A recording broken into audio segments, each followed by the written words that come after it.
evening once again, everybody, from the Louisiana Superdome. This is Jim Henderson. Today, we will see just how big an advantage the home field advantage can be. In a season of ever greater heights, this is the pinnacle. The first ever NFC Championship game the Saints in the Superdome will host. Given history as a Saints fan, you wouldn't want the Vikings, but given their recent history, you wouldn't want them anywhere else. Of the 6 teams in the NFC playoffs this year, the Vikings have the worst record on the road. They were 4-4 in enemy territory this year. They were 0-3 on the road in December. Not since November 1st in Brett Favre's return to Green Bay have the Vikings won as a visitor. Under Brad Childress, the Vikings are 14-18 in hostile territory. And the territory may never have been more hostile than what he and his team will encounter today. The Saints have lost their only 2 postseason games with the Vikings, have lost their last 4 games with Minnesota, and 8 of the last 9. We know their strengths: 1,000-yard rusher, 6 receivers with at least 40 catches, Brett Favre with 33 touchdown passes and only 7 interceptions, a +26 ratio that is the best in the NFL. 48 sacks on defense, tops in the NFL, a pair of 300-plus-pound tackles sealing up the middle, a pair of speed demons at the end scorching the perimeter of the pocket. What we don't know is if those strengths will be neutralized by their greatest weakness, going on the road. The road to Miami in the NFC goes through New Orleans. It's what the Saints played for. It's what they've got. They and you wouldn't want it any other way. And now with today's starting lineup, Jim Henderson. Hondo, take it away, buddy. Thank you, Hoke. For the Vikings, under Brad Childress, 12-4 in the regular season. Bernard Berrien and Sidney Rice open at wide receiver. Visante Shanko is the tight end. The left tackle is Bryant McKinney. The left guard, Steve Hutchinson, both heading to the Pro Bowl. The center is John Sullivan. The right guard is Anthony Herrera. The right tackle, Phil Lodeholt. The quarterback is Brett Favre, and behind him, Adrian Peterson, along with the fullback, Nafahu Tahi. For the Saints defensively, the front 4 consist of Bobby McRae, Cedric Ellis, Remy Adele, and Will Smith. The linebackers you know well, Jonathan Vilma in the middle, flanked by Scott Fujita and Scott Shanley. The corners are Jabari Greer and Tracy Porter. Former Viking Darren Sharper opens at free safety, with the strong safety being Roman Harper. For the Saints offensively, Marcus Colston and Devery Henderson open at wide receiver. Jeremy Shockey, healthy enough to go today, is the tight end. The left tackle is Jermon Bushrod. The left guard is Carl Nix. The center is Jonathan Goodwin. The right guard is Jari Evans, and the right tackle is John Stinchcomb. Drew Brees is the quarterback. Kyle Eckel is the fullback, and Pierre Thomas is the running back. For the Vikings in their 4-3 defense, they are second against the run, 19th against the pass, 6th overall, leading the NFL with 48 sacks. They have 11 interceptions, all in the regular season. The front 4, and it's a good one. Ray Edwards, along with Jared Allen, are the defensive ends. The tackles are massive, Pat Williams and Kevin Williams. Jasper Brinkley is the middle linebacker, replacing E.J. Henderson, who suffered a broken leg in the course of the season. He is flanked by Chad Greenway, the strong side linebacker, who with 6 takeaways is the #1 NFL linebacker in 2009 in that category. And to the other side, at the weak side, it's Ben Lieber. The cornerbacks will be Benny Sapp along with Cedric Griffin. The strong safety is Tyrell Johnson, and the free safety is Mediu Williams. Well, Drew Brees, the emotional, spiritual quarterback leader of this football team, as he does each week, sits down and talks with a member of the WWL sports staff. On this occasion, it was the big chief, Deke Bellavia. Drew, on the onset of this season, certainly you want to go into every game wanting to win. Don't know if the goal was to win or go undefeated, but one of the goals was to have this game at home. No, definitely. From the very beginning, we talked about how important that #1 seed was, and obviously home field advantage and getting that first round bye. We had the first round bye in 06, but then had to go through Chicago and, play in those tough conditions, and ended up losing the game. And we all walked away from that saying, obviously, if we could have this game in the Superdome, we feel pretty good about it. So sure enough, here we are. We got a great team coming here to play us. Minnesota Vikings have had an unbelievable season, and, they're playing extremely well right now, and, couldn't ask for anything more. Facing some blitz-happy and sack-happy teams, especially 2 in the last 4 games, Dallas and Arizona, and what Coach Williams throws at you on an everyday basis, how does that better help prepare this offense for a matchup like this? Well, it definitely helps prepare you just because you know, when you're constantly going up against very good pass rushers, you know, you got to have a plan for them, because there's certain guys that can just change the game, you know, if you don't account for them. And Jared Allen's definitely one of those guys. And, you know, we'll call them the Williams brothers, you know, Pat and Kevin Williams. And then, you know, Ray Edwards, obviously. I mean, they're all very, very good players, and it all starts with their front four. You know, they set the tone for everything they do defensively. So we got to have a plan for them. Speaking of their front four, 34.5 sacks this season just to the front four, their starting guys, and your offensive line, underrated, although you have 3 guys in the Pro Bowl. Do you think they take this this challenge a little more to heart this week against a team like Minnesota, especially with that front? Sure. I mean, we know they definitely do. I mean, we know how good these guys are. Our guys certainly respect them very much. You know, we played them last year, so we got a little, I think, taste of, you know, what they're able to do. But you know, you look at the year that they've had just as a unit, it's been impressive. So our guys definitely take it as a challenge. And I mean, you know, look at the situation here. I mean, there's no bigger or no bigger game, no better situation to be in right now. And finally, Drew, your keys today for the Saints to come out on top. We got to take care of the football. You know, we got to handle that front four, and you know, make plays when we have the opportunity.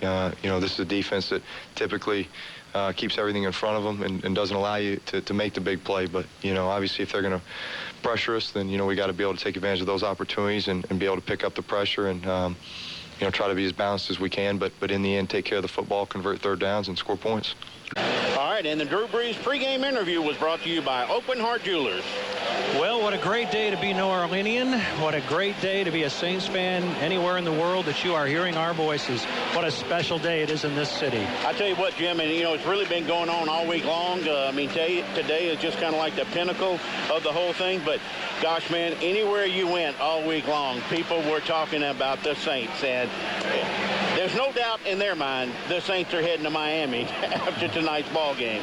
Maybe a few doubts in the minds of the people wearing purple today, and you could see a few Viking fans as they walked around the city today on the way in. Those are the ones wearing shorts, because to them this is summertime. In Minneapolis, to us, it's just another day in January. Well, I'll tell you what, compared to the weather we had last week, this is summertime right now. You know, I mean, we had some freezing temperatures last week. It probably, you know, if the Vikings would have been down there as of last week, they'd probably felt right at home. But right now, it's, you know, and right here in the dome right now, you know, a lot of times we come in, it's so cold in here because the air conditioning's been running.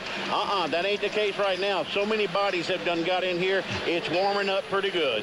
Well, I'll tell you what, if you could harness the electricity in this place today, we'd never pay another energy bill the rest of our lives.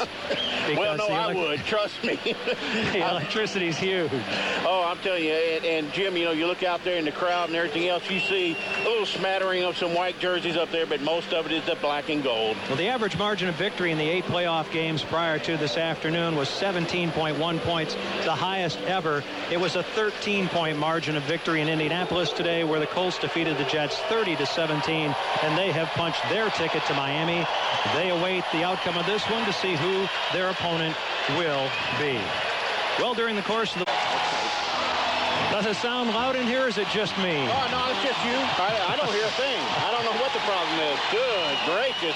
Hey, what, the Saints just came out of the tunnel right there. Reggie Bush was not toting the bat this week, but tell you what, he led the team out there, and when they came through that tunnel, I mean, the place just erupted. Makes the hair stand up on the back of your neck and gives you goosebumps, doesn't it?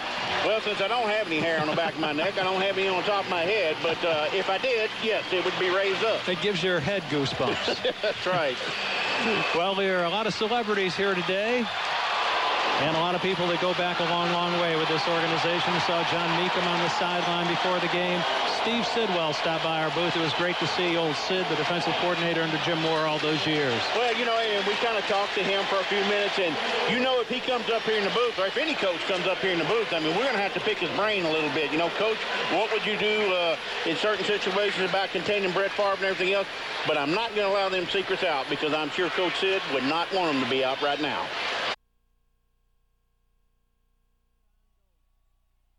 Thomas Morstead approaches the football, and we're underway. It's a line drive kickoff that sails over Harbin's head into the end zone and through the back of it. The Vikings will start at their 20-yard line on the touchback. The Thomas Morstead kickoff, another strong one.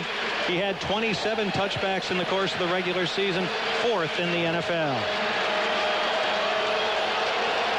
So up comes the ageless Brett Favre, 19 years out of Southern Miss, 40 years old, quarterbacking this football team in the Superdome, where he won a Super Bowl as the quarterback of the Green Bay Packers.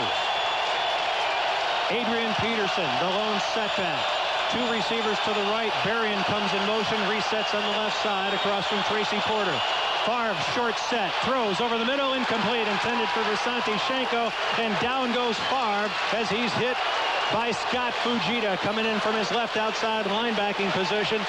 Just as last week, early in that game, Fujita made Kurt Warner feel his presence. Favre has felt Fujita in the wrath of this Saints defense on the very first play from scrimmage. Couldn't really tell right there if Jonathan Vilma might have just tipped that ball. No, after seeing the replay, just a poor throw on the part of Brett Favre. 2nd and 10 from the 20-yard line. We are just underway. Favre goes into the shotgun. Two receivers to his left, one to the right. Calls for the football. Saints rush just 3. Favre can't find anybody. Throws out on the left flat to Kleinsasser, and he is upended right around the 32-yard line. So that will be a first down as he's taken down by Tracy Porter. A 12-yard gain to the veteran of 10 years out of North Dakota, Jim Kleinsasser. Man, it almost seems like I played against Jim Kleinsasser. He's been in a Vikings uniform for so long. The Saints rush just 3. 1st and 10 for the Vikings at the Minnesota 32. Just underway here in the first quarter. 2 to the right, 1 to the left for Favre. Peterson behind him looking for his first carry. Instead, they'll throw it to Favre, or rather to Harvin in the slot, and he will fall forward around the 37-yard line. Taken down by Scott Shanley. That is a 5-yard gain for Percy Harvin, who had 60 receptions in the course of the season. Just 1 last week in the playoff game against the Cowboys. That for a single yard. It brings up 2nd and 5 at the Viking 37-yard line. Rice is split out wide to the right. Berrien wide to the left. Backs in an eye. Peterson still without a carry. Is the tailback. Saints creeping up to the line of scrimmage. They throw, and it's Berrien with a diving reception right around the 43-yard line in front of Porter, and that will be another first down. That's a 6-yard pickup. Well, so much for establishing your running game. Well, I mean, I think, basically what they're doing right now, Jim, is all short stuff. I mean, Brett Favre is getting the snap from center, and he's getting rid of the ball immediately. He doesn't care if it's for 3 or 4 yards. He just wants to get positive gains whenever they come out and passing the ball the way they are. Favre goes to the shotgun, 5 wide. 1st and 10 from the Viking 43, just underway first quarter. Saints showing blitz. Favre checks off. Here they come anyway. Favre delivers over the middle, and the catch is made by Berrien in Saints territory at the 48-yard line. In traffic, he takes it in. That will be close to the first down. Tracy Porter on the coverage. That's a 9-yard gain, and it brings up 2nd and 1 at the 48-yard line of the Saints. The Vikings penetrate the Saints side of the 50 for the first time today. Rice, along with Lewis, split out wide to the right. The running back is going to be Percy Harvin getting the call, and he's taken down at the 41-yard line by Darren Sharper, who comes up to bring him down. Percy Harvin getting an opportunity to run with the football, as he did 15 times during the course of the regular season. That will be an 8-yard gain and a Viking first down. Chester Taylor has checked into the Viking backfield. 1st and 10 from the Saints 40-yard line. 11:51 to play opening quarter. Vikings moving with the opening possession of this game. 2 to the right, 1 to the left to Favre. Favre dropping, rolling to his right, throwing underneath to Taylor. Chester Taylor is hit at the 36-yard line and brought down by Scott Fujita. That's a gain of 4. But, Jim, once again, you look at everything that the Vikings are doing right now with this crowd noise. The fans, as soon as the Vikings get in the huddle, they're making a bunch of noise and all that kind of stuff. Everything is quick. It's Brett Favre is not dropping back at all. He's getting a snap and, boom, just hitting somebody. 5 out of 6 through the air is Favre for 36 yards. It's 2nd and 6 from the New Orleans 36-yard line. Wideouts left and right. Kleinsasser comes in motion now. to the left side of the formation. Favre, short set, looks over in the middle, and he throws to Adrian Peterson, runs out of one tackle and dives forward to the 25-yard line of the Saints for another Viking first down. Well, Adrian Peterson is the X factor in this ball game right here. Now, I've watched him play for a long time. The guy has a habit of putting the ball on the ground, but he's a good receiver. He's strong. You've got to hit him and wrap him up. This is not one of those situations where you try and tomahawk the ball out of his hands. You've got to wrap him up and tackle him. And Scott Fujita could not do that. Jabari Greer has to make the tackle. 1st and 10 Vikings at the Saint 25-yard line. Paxson and Favre on the delay, hands it off to Peterson. Peterson making moves inside the 20 and down to around the 19-yard line. So the Vikings in the red zone after a 6-yard gain by Adrian Peterson, who a week ago carried just for an average of 2.5 yards per carry. And he's had his troubles of late. 8 straight games without a 100-yard game. 2nd and 4 for the Vikings from the Saint 19. Greg Lewis to the near side of the field. Backs in an Klein Saucer in motion right to left. Saints showing blitz. They give it off. And this is Peterson with running room. 10-5 touchdown. Adrian Peterson comes weak side and takes it in on a 19-yard burst. And the Vikings have gone the length of the football field with the opening kickoff of this game and take a 6-0 lead. Well, Jim, the Saints defense and the entire Saints team, they've been in this position a lot of times here in the second half of the season. They allow somebody to break off a big run early on. Right there, it was a pretty good sustained drive by the Vikings. Now, let's see how this Saints offense retaliates to that. Darren Sharper missed Peterson right around the line of scrimmage. Ryan Longwell adds the extra point, and with 9:35 to play in the opening quarter, the Vikings have taken a 7-0 lead. This is the New Orleans Saints Radio Network. Listen up, fans. Bobby Hebert here telling you that in Vikings take the opening kickoff, drive 80 yards in 10 plays in 5 minutes and 25 seconds. A 19-yard scamper. Adrian Peterson for the touchdown. 7-0 for the Vikings. Favre on the drive was 6 of 7 for 47 yards. And Jim, 7 passes, 3 rushings in that drive that the Vikings just had. The 7 passes went for 47 yards. The 3 rushes, 33 yards. But they didn't have a single third down in that opening drive. A lot of short sets, a lot of quick passes using Percy Harvin both as a running back and as a receiver. And the Vikings will kick it away with Ryan Longwell. Courtney Roby comes up, fields it at his 3. Straight ahead to the 10. He's to the 15, to the 20. Can't find any running room, and he'll be bottled up short of the 25-yard line. 21 yards on the return. Hussein Abdullah on the tackle. Saints offense on the field for the first time with 9:28 to play opening quarter. Vikings 7 and the Saints 0.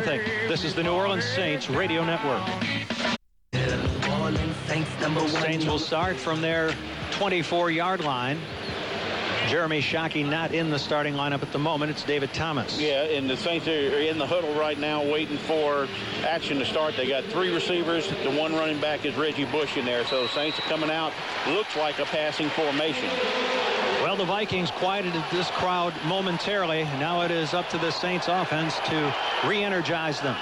1st and 10 from his 24. Half rollout to the right by Breeze. Throws near sideline. Lance Moore with the catch. Pushed out of bounds in front of the Saints bench by Sapp. And that will be a pickup of 5 yards. Benny Sapp opening at the left cornerback position. That's usually the position that Antoine Winfield plays and plays so well. But he fractured his foot in the course of the season. And right now he's relegated to mostly performing as a nickelback. So Sapp figures to draw some attention. On 2nd down, play action. Breeze with time. Looks, throws near sideline, and a leaping reception cannot be made by Marcus Colston just short of midfield. He was covered by the right cornerback Cedric Griffin. Breeze had a lot of time. He had plenty of time right there. You know, it's not typical of Drew to throw a ball that far away from Marcus Colston. Colston lays out, does everything he can. The ball actually hits his fingertips, but again, adrenaline will do things like that to you. 3rd and 5 for the Saints from their 29-yard line. 2 receivers to the left, 2 to the near side. One of them, Robert Meacham. Reggie Bush is in the backfield. Here's a throw to Meacham, right side, with Thomas blocking in front of him. He's across the 35 to the 36-yard line, and the Saints convert on a 6-yard reception to Robert Meacham, another one of those guys who was questionable throughout the week. Playing today with a damaged ankle, didn't have a catch last week, was only targeted once in the victory over the Cardinals. Well, you know, in the pregame, you were able to get out there and watch him. He's catching some balls from Curtis Johnson, and then you start seeing him run some routes and things like that. And that kind of, when you watch a guy do that, you try and look for any kind of limp or anything like that. I thought Robert Meacham looked good. 1st and 10 from his 36. Shockey's in there now, and here's a throw to Colston, just short of midfield. That'll be another first down. Marcus Colston brings it in after a 13-yard reception. The linebacker Chad Greenway on the stop. Saints are moving as we pause 10 seconds for station identification on the New Orleans Saints radio network. The news, talk, and sports leader. The Big 870 WWL New Orleans, 105.3 WWL FM Kenner New Orleans, and WWL.com. Marcus Colston, who caught 6 for 83 against the Cardinals last week, with the reception. 1st and 10 Saints at the New Orleans 49. They trail 7-0. Here's a handoff to Pierre Thomas, and Pierre Thomas has a hole. He's inside the 45, down to around the 42-yard line. An excellent pickup of 8 yards on a first down run by Pierre Thomas. Well, you know, I know Pat Williams and Kevin Williams, they get so much attention, those big bodies right there in the middle of the Vikings defensive line. But, you know, you got two of the best young guards in the NFL right now, and Carl Nix and Jari Evans. And those guys, yeah, you're going to have your hands full today. But you know what? I like that kind of matchup. Free safety Medeo Williams makes the stop. It's 2nd and 2 for the Saints at the Vikings 43-yard line. Vikings show blitz, come across, and Williams knocks over the center, Jonathan Goodwin. Pat Williams it was, and boy, when he makes a move, it's hard to not disclose it, because he's 6'3" and 317, a 13-year veteran of Texas A&M. Well, you know, that's a good first down for you right there. You know, you can call it cheap or whatever the case may be, but you get up there, give a hard count, get those guys to jump off the line of scrimmage, and it's exactly what Drew Brees does with all this noise. The penalty carries the football to the Viking 38, where it is 1st and 10 Saints, 6:51 to play. Opening quarter, Saints trailing 7-0. Reggie Bush in the backfield. Brees pumps, throws near sideline, and he overthrows Henderson at the 20-yard line. Devery Henderson was between two defenders who are talking to one another. That was Sapp and Williams, who want to talk about the coverage there. You figure Sapp's going to be targeted quite a bit today. Oh, I don't think there's any doubt about that. I mean, that's a throw right there that Drew Brees has made 1,000 times this year, and it just didn't fall in the bucket right there for Devery Henderson to catch it. 2nd and 10 from the Viking 38. Brees in the shotgun. Colston resets to the left side of the formation. Brees looks to his left. Henderson pressures, dumps it off to Pierre Thomas. Great block by Evans. Down to the 25, 20, 15 on his feet, 10, 5. Touchdown, Pierre Thomas. What a block by Jari Evans out in front of him. That's a 38-yard touchdown, and the Saints reply. Well, you know what I've always said about the screens right there, but that one was set up perfect. Pierre Thomas does a great job of following and reading his blockers. And with that touchdown pass, the Breeze Green Foundation was energized by South Coast Solar with another $150 donation. South Coast Solar, dependable, renewable energy, southcoastsolar.com. Just like a week ago, Cardinals score early, Saints reply, then take control. So far, the same script. Now it's up to the Saints to take control. Garrett Hartley on to add the extra point. With 6:30 to play in the opening quarter, it's the Vikings 7 and the Saints 7. This is the New Orleans Saints Radio Network. Hey, throw that coconut over here. It's Mardi Gras, baby.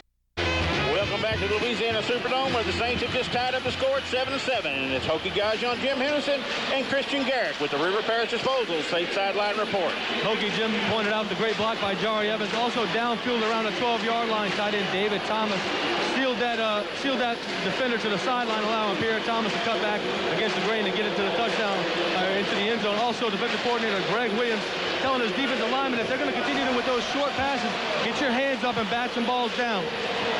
38 yards on the touchdown pass. Breeze the dump off to Pierre Thomas. David Thomas along with Jari Evans blocking in front of him. Saints go 76 yards in 7 plays in 3 minutes and 5 seconds, passing the ball 6 times, running it once. Here's a line drive kickoff. Harvin will come up and field it at the 12, stumbles as he crosses the 25, covered up around the 27-yard line. 15 yards on the return. Timeout on the field. Chris Reese covers up Percy Harvin. 6:26 to play. Opening quarter. Vikings 7 and the Saints 7. This is the New Orleans region. And that Saint touchdown drive has brought the fans back to their feet. The cheers to their throats. Their hands clapping. Their arms aloft. Trying to do something to slow down this Viking offense that churned up a lot of yardage and moved quickly downfield in the short passing game with their first possession. That 10-play, 80-yard drive, 5 minutes and 25 seconds, go up 7-0. The Saints have answered, and it's 7-all. 6:26 to play first quarter. 1st and 10 for the Vikings from their 27-yard line. Kleinsasser in motion. Delay. Here's Favre, going to throw deep down the near sideline, looking for Berrien, and it's incomplete. Overthrowing him at the 25-yard line. Tracy Porter running with him step for step. Well, Jim, on that first drive, Drew Brees was 4 out of 6 for 63 yards, and the touchdown pass to Pierre Thomas on that screen kind of matches what Brett Favre did in his first drive, where he was 6 of 7 for 47 yards. Brett Favre went to 5 different receivers, though. Bernard Berrien, who'd had such a good game against the Saints as a member of the Bears back in 06 in the NFC Championship game. 5 catches for 85 yards then and a touchdown. Targeted there, but overthrown. 2nd and 10 from the 27-yard line of the Vikings. Favre in the shotgun. Saints coming. Favre throws, far sideline, incomplete. Misses Rice, targeted for the first time today. Jabari Greer all over him. Well, as we mentioned in that first drive that the Vikings had, there was no third down situation. The Saints have finally got them in a 3rd and 10 situation now. And the fans recognize that. Chester Taylor checks in. Leading receiver among running backs in the NFL on 3rd down. And as Hokie mentioned, the first time that the Vikings face a 3rd down conversion today. It's 3rd and 10 from the Minnesota 27. Favre in the shotgun. 2 receivers to his left. One of them, Rice, going in motion. Movement up front. McRae comes across. Favre delivers downfield, and it's incomplete. Favre went down as Roman Harper tattooed him, but clearly Bobby McRae had jumped off sides. Well, I mean, Brett Favre was sitting there going, all right, I know I got somebody. Unabated for the quarterback. 93. 5-yard penalty still. 3rd down. So he knows that he's got the free play down the field, so there's no reason not to take a chance there.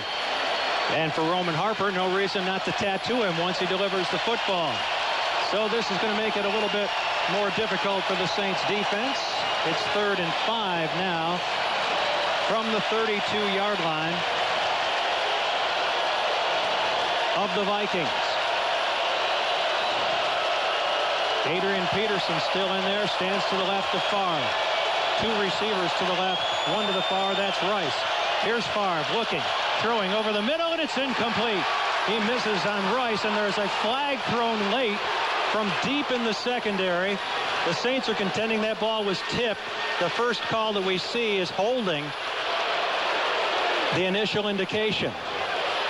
Prior to the pass, holding to the 20 of the defense. 5-yard penalty automatic. First down. Randall Gay detected holding. Percy Harvin was being held by Randall Gay, according to the official. So the Saints had him in a 3rd and 10 hole. It became 3rd and 5, and now with the penalty, a 1st and 10 at the Viking 37-yard line. As Gay draws the penalty. Here's Favre throwing quickly near sideline. Berrien makes Porter miss. And he's still on his feet, getting into Saints territory as he crosses the 50 in front of the Saints bench, pushed out of bounds around the 48-yard line, it would appear. Anthony Hargrove on the tackle. 15 yards on the reception. Vikings moving once more. Football will be spotted at the Saint 47-yard line. 1st and 10. 5:54 to play opening quarter. We're tied at 7. Favre up under center. Gives it on the end around to Harvin, coming to the near sideline. He's up to the 45-yard line before he's run out of bounds. Favre got decked. Look at him. He's still on his hands and knees back at the 43-yard line. After he gave that football away, somebody really punished Favre. Might have been, well, it's out of the picture. Can't really tell you. I don't know, but I tell you what, Jeff Charleston does a good job right there, flattening down the line of scrimmage. Personal foul, hitting a player out of bounds. Number 93, the defense.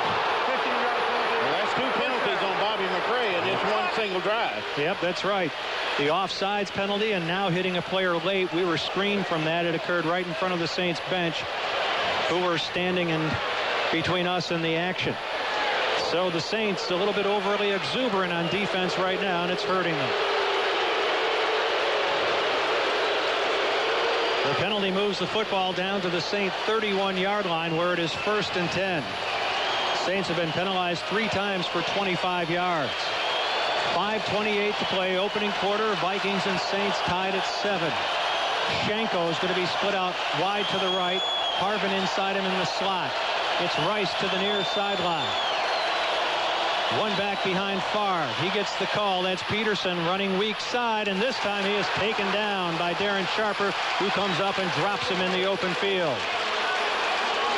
Looked like the same play they scored the touchdown on. Yeah, and I tell you what, Darren Sharper does a great job right there, an open field tackle. I mean, he's coming out of space from back there in the deep of the middle and gets up there and does exactly what you're supposed to do on Adrian Peterson. Grab him, wrap him up, because the guy is too tough to bring down. 3-yard gain brings up 2nd and 7 from the Saint 28. Rice and Harvin to the far side. To the near side, it's Shanko. One back behind Favre. Favre rolls to his right, looks downfield, throwing on the run, looking for Harvin, and it's incomplete. Overthrows him at the back of the end zone. Tracy Porter running with him. Tell you what, Jim, both quarterbacks a little bit too much juice in the arm in today's ball game. You see it with Drew Brees and Brett Favre throwing the ball, overthrowing the ball, I should say, to their receivers down the field. Well, once again now, the Vikings will look at a 3rd down conversion. The Saints had them earlier in this drive, 3rd and 10. Let them get out of the hole, first on the offsides penalty, and then on a holding call on Randall Gay. Now this is going to be 3rd and 7 from the Saint 28-yard line. Rice to the far side of the field along with Lewis and Harvin. Here's Favre dropping, hit as he delivers the football. Catch made by Harvin inside the 10 down to the 8-yard line. And Brett Favre was just creamed by Darren Sharper.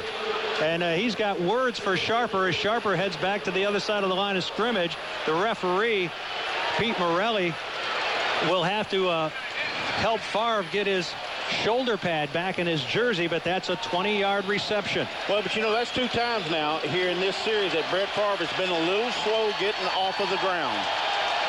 So it is 1st and goal for the Vikings from the Saint 8-yard line.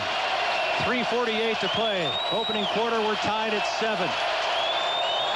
Favre, 2 wideouts to the left, 1 to the right. Run it right side. Peterson cuts back into the waiting arms of about 3 or 4 Saints, led by Cedric Ellis. Big Ced stands him up and gets some help. Scott Fujita there as well. Just 1 yard on the gain. Brings up 2nd and goal from the 7. Well, you're right about Brett Favre. Even though he has had some completions, he has been down on the ground maybe 4 or 5 times in this game already. And, you know, that's the whole thing about it right there. You're talking about getting pressure. It's not always about sacks. It's hitting the quarterback. But look, Brett Favre's been in this game a long time. Things like that doesn't bother him. 2nd and goal from the 7. Throwing it out to the right flat to Harvin. Harvin is going to be taken down right around the line of scrimmage. Might have gotten a yard.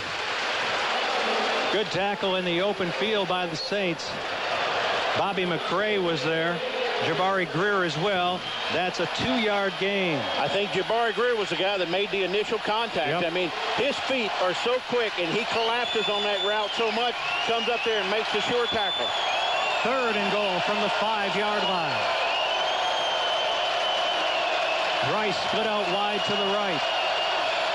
Chester Taylor checks in. Standing alongside Favre, who's in the shotgun. 2 receivers to the near side of the field there, Berrien and Lewis. Favre looks left, now back to the right, now over the middle, guns the football, touchdown. Caught by Rice right in front of Scott Shanley, a yard deep in the end zone, a 5-yard touchdown reception. Well, Jim, this thing right here has got all the makings of a shootout. Just the way that Favre is moving the ball down the field. That's 2 possessions. I mean, they've kind of been able to move at will, especially in the passing game. Saints are doing a pretty good job of stopping the run, but they just don't seem to have an answer for the Vikings passing game. Sidney Rice, who had 3 touchdown receptions in the victory over the Cowboys a week ago, has one here. The extra point by Ryan Longwell is up and through, and with 2:11 to play in the first quarter, each team scoring on a couple of opportunities. The Vikings have had the ball twice and scored. The Saints have had it once and scored, and we'll touch it again here momentarily. 2:11 to play. Opening quarter, Vikings 14 and the Saints 7. This is the New Orleans Saints Radio Network. Welcome back to the Louisiana Superdome. Hokie Gajan, Jim Henderson, and Kristian Garic with the River Parish Disposal State Sideline Report. Checking out the decibel readings down here by the NFL. 110 is the highest it's been so far. Of course, anything over 90 is the unsafe zone for your ears. So 110 so far has been the max. And you'd have to say so far it has provided no trouble whatsoever for Brett Favre and the Viking offense. Nope. Here's the kickoff, a short one. Roby comes up and fields it at the 10. He's to the 20, left side, 25-yard line to the 26 before he is taken down. Well, on that drive, the Vikings go 73 yards in 10 plays in 4 minutes and 19 seconds. Favre 10 out of 14 now for 89 yards and the touchdown of 5 yards to Rice. On that drive, he was 4 of 7 for 42 yards. That was his 44th postseason touchdown pass. That's one shy of tying Dan Marino. He now has 461 pass completions in his career in the postseason. That is a new NFL postseason record at 40 years of age. So the Saints will try to reply once more. 1st and 10 from the New Orleans 27-yard line. Handed off left side, and this is going to be stacked up. Greenway is there, along with Kevin Williams, bringing down Pierre Thomas right at the line of scrimmage. Perhaps a loss on the play of a yard. The Saints are going to hurry things up on 2nd and 11 from their 26. Bush comes in motion, resets to the near side of the field. Going to give it on the end around the reverse. All the way back inside his 10 is Bush. Coming back to the 20. Scampering away from one tackle, and he's up to the 26-yard line. All that to get back to the line of scrimmage. Well, a triple reverse right there. I mean, that play just takes so long to develop. The Saints went up to the line of scrimmage in a hurry-up thing. They didn't even get in the huddle to give it to Marcus Colson. He pitches it back to Reggie Bush, and Reggie actually does a pretty decent job of just getting back to the line of scrimmage. Jared Allen with the penetration, and he almost had him way back around the 8-yard line. So the Saints with a little dipsy doodle play and not much. Brings up 3rd and 10 from the Saint 27-yard line. 2 wideouts to the near side of the field, 1 to the far. A back to either side of Breeze in the shotgun. Breeze looking left, now over the middle. Colston a juggling reception at the 36-yard line. He'll be short of the first down. Well, I'm not sure about that reverse. Well, you know, Jim, anytime you do something like that, I mean, everybody that is touching the football is well behind the line of scrimmage. And the Saints have been, at least in that first drive, attacking, going right at the Vikings defense. And this time they try a little trickery, and it certainly, nothing was ever clean from the very beginning of that play. Darius Raynaud, a local product from Booty and Hanville High School, awaits the Morstead punt. It is very high. It's going to hit at the 25, bounce straight up in the air, and now take a good Saints bounce and roll dead at the 15-yard line of the Vikings. And there's a flag that went over there late at the end of the play. Not exactly sure what that is. The official has his helmet off. It's probably going to go against the Saints because the first man that touched it was probably knocked out of bounds. Yeah, when the officials have their hat off like that, they've thrown it on the sideline. Somebody has done something wrong along the sideline about being out of bounds and coming back in bounds. There is no foul on the play as the quarter expired prior to the man touching the ball. Okay. Timeout. Quarter ran out before the ball was touched. 49-yard punt by Morstead will stand up, and an eventful first quarter is history. 15 minutes of football been played in the Superdome. It's the Vikings 14 and the Saints 7. This is the New Orleans Saints Radio Network. Vikings domination of the first quarter reflected in the statistics. They had 10 first downs to 4 for the Saints. 39 yards rushing. The Saints had but 8. 89 yards passing for the Vikings. The Saints 72. 128 total yards for Minnesota. 80 for New Orleans. 9:44 to 5:16 in time of possession in favor of the visitors. Favre 10 of 14 for 89 yards and a touchdown. Has not been sacked. Has been pressured. Has been dropped. But has stood right in there and taken the best of the Saints' blows. The Saints have hurt themselves with penalties, particularly on the last drive by the Vikings, looking for something to slow down this Minnesota offense. It's 1st and 10 from the Vikings 16. Handoff Peterson. Peterson stacked up and gets perhaps a couple of yards. He tried the right side, found nothing, and eventually fell forward for a short gain of just 3 yards. I'll tell you what, Jim, I think those couple of penalties that Bobby McCray had irritated Sean Payton enough. Jeff Charleston is now the defensive end on the left side of the Saints defense. Yes, he is. Bobby McCray had 2 very costly penalties in the course of that last Viking drive. 2nd and a short 8 from the 18-yard line of the Vikings. Backs and an eye, 2 wideouts to the left for Favre. Favre hands it off. Peterson, and he's going to be taken down after another short gain to the 20. Remy Adele had some penetration, got his hands on him first of all. Scott Shanley in on the stop as well. That's a 2-yard gain, and again, the Vikings look at a 3rd down situation, and the Saints fans come to their feet and bring the noise. The Vikings have converted both of their 3rd down opportunities in the game thus far. This is 3rd and 6 from the Minnesota 20-yard line. Rice and Harvin to the near side of the field. Berrien to the far. Chester Taylor stands alongside Favre in the shotgun. Favre stamps his foot, calls for the football. Favre looking, can't find anybody, runs up in the pocket and throws the football away to the Viking bench as he goes down once more. So the Saints finally hold on 3rd down, and the defense, here's the plaudits of these fans as it comes to the sideline. And you can hear in the background, Reggie Bush stands back at the Saint 27-yard line, awaiting Chris Kluwe's first punt of the day. Kluwe will probably be angling this one for the sideline. He knows what Bush did a week ago with the touchdown return of 83 yards. Here's Kluwe, angling it toward the near sideline. Bush calls for the fair catch, makes it around the 36 as Lewis was bearing down on him. That's a 44-yard punt, nothing on the return. Saints offense coming back on the field. 13:21 to play in the second quarter. Vikings on top 14-7.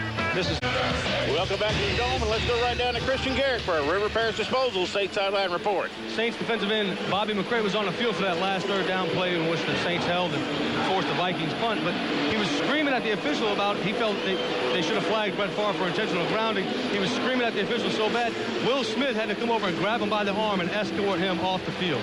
Well, Bobby McCray is in no position right now to start talking to officials about things that they don't see or anything else. He's got a couple of costly penalties for the Saints right now.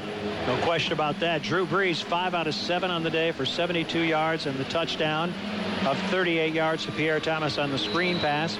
Colston 2 receptions for 22. Thomas 2 carries for 7.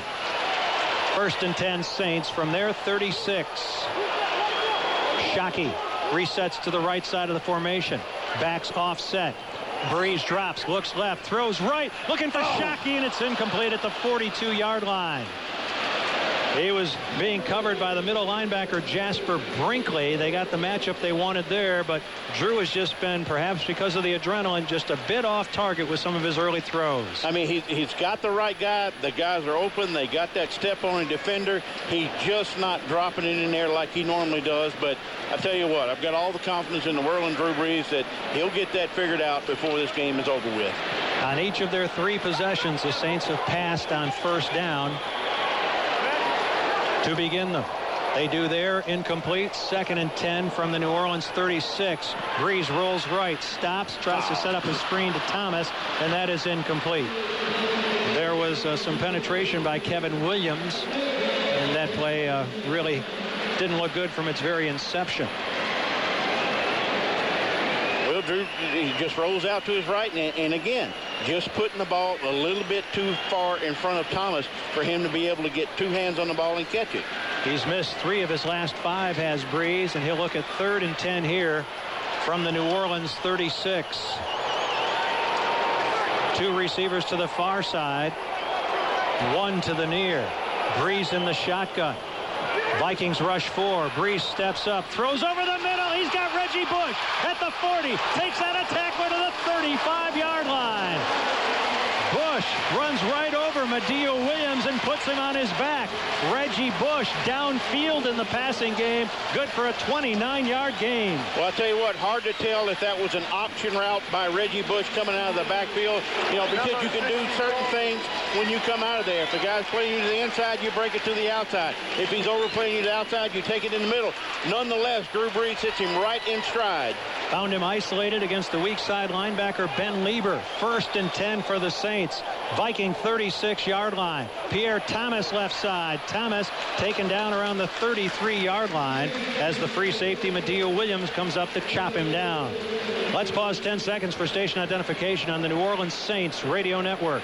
The news, talk, and sports leader. The Big 870 WWL New Orleans. 105.3 WWL FM Kenner New Orleans and WWL.com.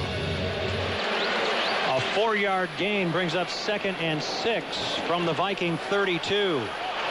Meacham and Henderson wide to the right. Reggie Bush splits out wide to the left. Breeze in the shotgun. 5 wide in front of him. Breeze runs to his right, drops it off for David Thomas. David Thomas down to the 20-yard line, and that will be a Saint first down. Breeze stood in there to the last possible second before he had to deliver the football. It results in a 13-yard reception.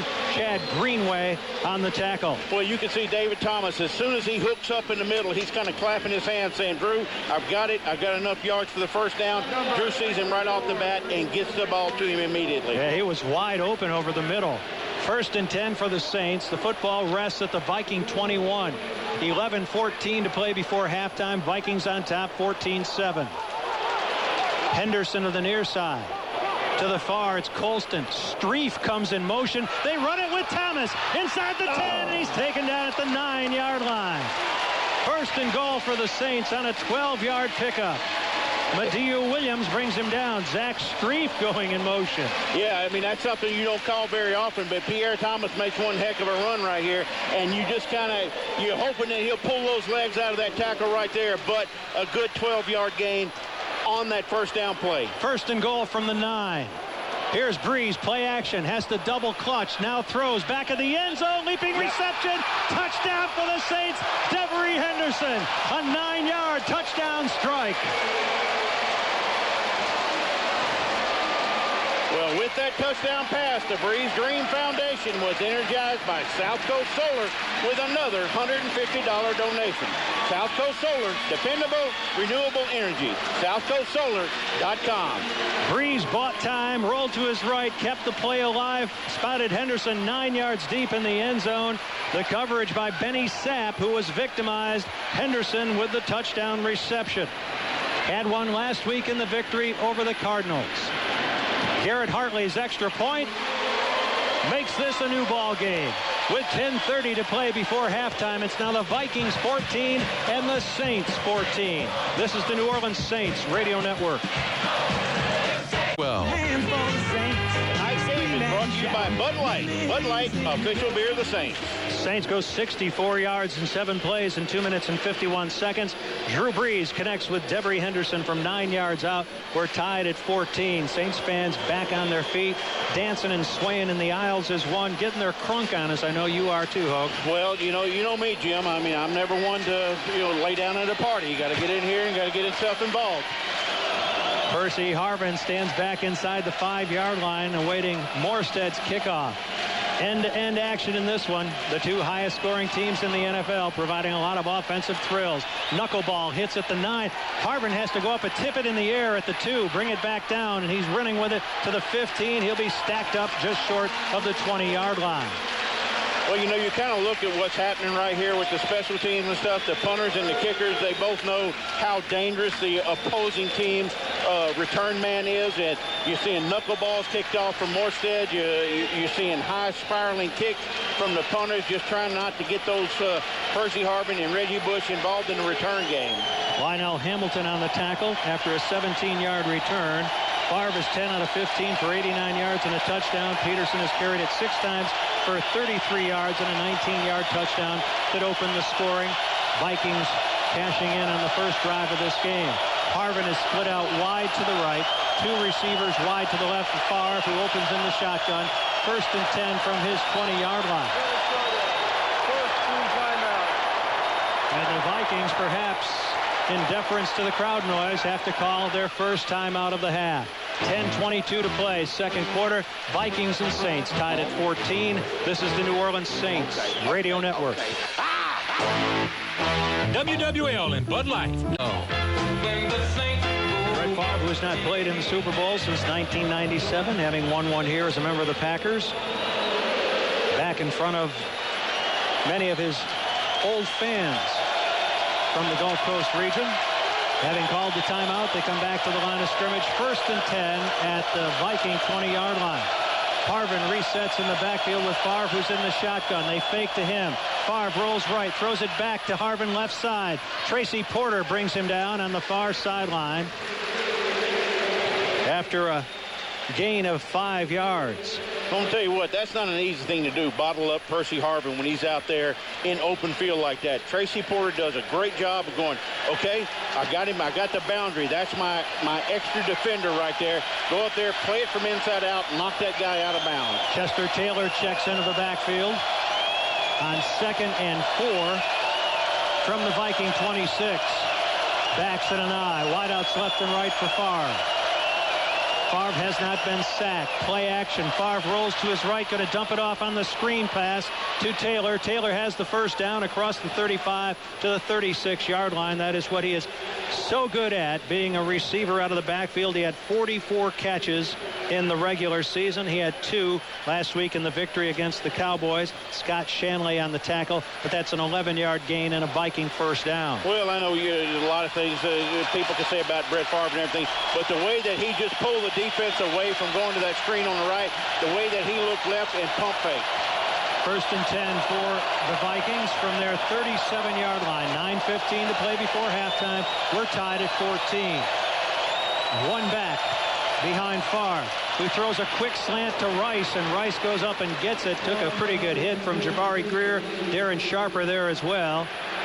And gets up jawing with Fujita. But Rice makes the catch in traffic, good for 5 yards. Well, I mean, you can't say anything about the coverage that Jabari Greer had right there. He's right in the guy's hip pocket like he's supposed to be. When the ball is thrown where you can't get to it as a defensive back, you know what? Give credit to the other guy. Heck of a throw, heck of a catch. Rice, who had 4 100-yard receiving games in the 2009 regular season, with a gain of 5. It's 2nd and 5, running it left to Peterson. Peterson takes on Sharper, who stands him up and brings him down with some help. But this will be a gain beyond the 45 up to around the 46-yard line, just short of the first down, it would appear. 4 yards on the game. So we'll bring up 3rd down once more as a timeout has been called. Well, they're bringing out the chains to measure for the first down, if he got it or not. And he does, by the nose of the football. An advantageous spot, as everybody here thought it was going to come down to a short yardage situation. Instead, an advantageous spot gives the Vikings another first down, and the Saints, for the most part, just having a hard time slowing down this Viking offense. 1st and 10 for Minnesota, the line of scrimmage, the Viking 47-yard line. 7:53 to play in the first half. We are tied at 14. The Saints have not led. Peterson, the tailback in the eye. Wideouts left and right. Shanko is split out to the near side of the field. He's been quiet so far today. Here's Favre pumping, dumping it off Peterson. He's taken down immediately by Shanley at midfield. A short gain on the play of 3 yards. Is it just me, or does it seem like every time Brett Favre drops back, he's making a pump fake somewhere, and he's turning back, going to the opposite side of the field? You know, look, for a guy that's 40 years old, I give him credit. My arm would have already fell off, you know, with the passes that he's thrown this season. But he's making that pump one side and going back to the other side. 2nd and 7 from midfield. 2 wideouts to the near side of the field, 1 to the far. Handed off Peterson left side. Leaps over the pile into Saints territory to the 47-yard line. It'll bring up 3rd down. Will Smith on the tackle after a 3-yard gain. Jeff Charleston was in on that play at the left defensive end position. Bobby McRae checks back in now. Marvin Mitchell was in there too. The Vikings are 2 out of 3 in 3rd down conversions. This is 3rd and 4 from the Saint 47. Chester Taylor checks in and stands alongside Favre in the shotgun. Saints have not been able to sack Favre as yet. He drops. He steps up. He can't find anybody. Now he throws it wide of Berrien and incomplete. Randall Gay on the coverage at the Saint 40-yard line. So the Saints finally stiffen and force the Viking offense to the bench. Well, I tell you what, Berrien did have a step right there on Randall Gay. Again, we're just seeing the quarterbacks leading those guys a little bit too much, but you know what? The Saints are come accustomed to that little drag route going across the middle because so many people have done it to them after that Washington Redskins game. On 4th and 4 from the 47-yard line of the Saints, Kluwe comes on to punt it away. Chris Kluwe hangs it high, angling it to the far sideline. Bush will watch it hit on the sideline and go out of bounds. The official walks up the far sideline and determines that the football went out of bounds at the 18-yard line of New Orleans. A 29-yard effort by Kluwe. 6:12 to play before halftime. Vikings 14 and the Saints 14. This is the New Orleans Saints Radio Network. Well, my friend, this has been just about what we expected, hasn't it? Well, 14-14, you know, the game is all square right now. You look at what the Saints and the Vikings have done. They're moving the ball up and down the field. But nobody has really established a running game right now. Everything just seems to be in the passing game. Saints have been able to slow the Vikings down on their last 2 possessions offensively. Saints trying to get something going here on 1st and 10. Here's Breeze throwing a little screen, and it's incomplete. A little bubble screen far sideline to Henderson. Thomas couldn't get enough of his man, and the pass falls incomplete. Well, I'm not trying to make any alibi for Devery Henderson right there, but when the ball is thrown at the knees, it's a hard ball to catch because as you're moving to it in that little bubble screen, your knee has a tendency to come right in there where you're trying to catch it and just punch it out. This is the 4th possession that the Saints have begun with a pass each time. That one incomplete as well. 2nd and 10 from the 18-yard line of New Orleans. Thomas in motion, resets to the right side of the formation, and there's movement up front, and flags have been thrown. Ray Edwards pushing and shoving with one of the Saints offensive line movement along the line as the officials sort things out.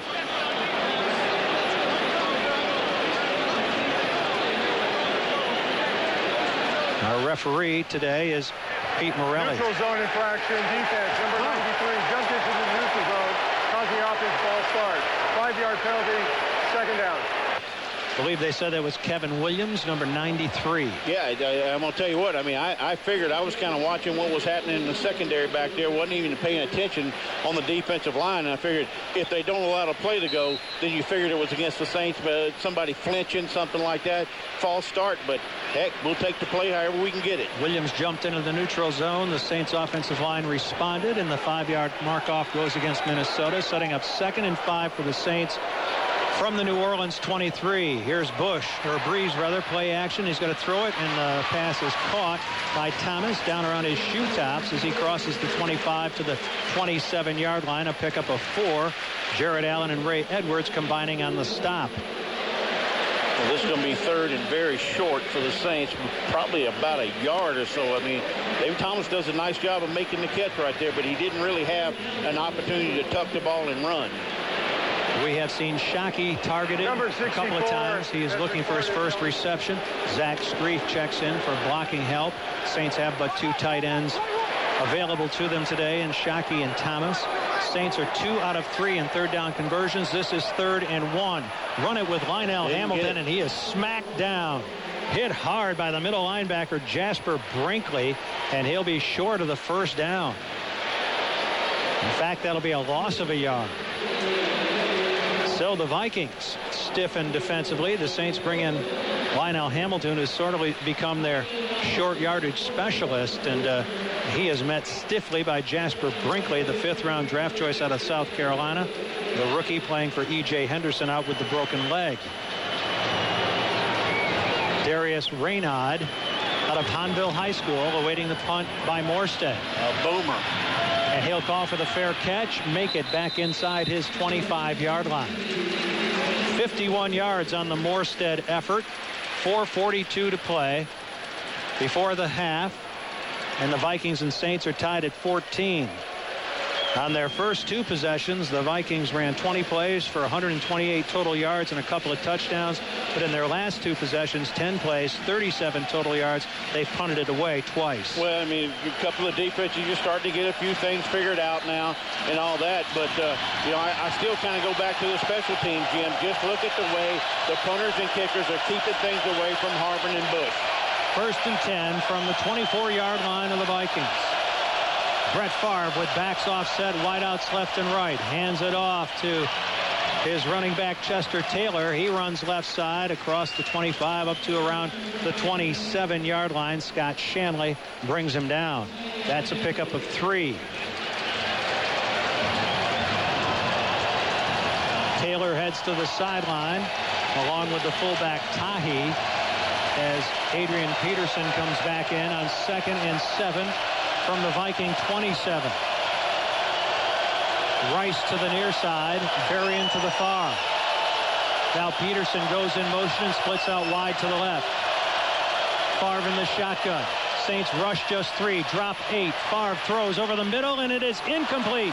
Intended for Shanko. Running with him was Vilma. That's the first time today that the tight end Visante Shanko has been targeted. Came into this game with 56 receptions. I tell you what, I don't know that Jonathan Vilma even saw this ball coming, but because he had such close coverage right there, he didn't have to do anything. I think the ball hits him in the back right there. He turned around at the very last second and was able to deflect it just by a little bit. Favre had some RPMs on that baby.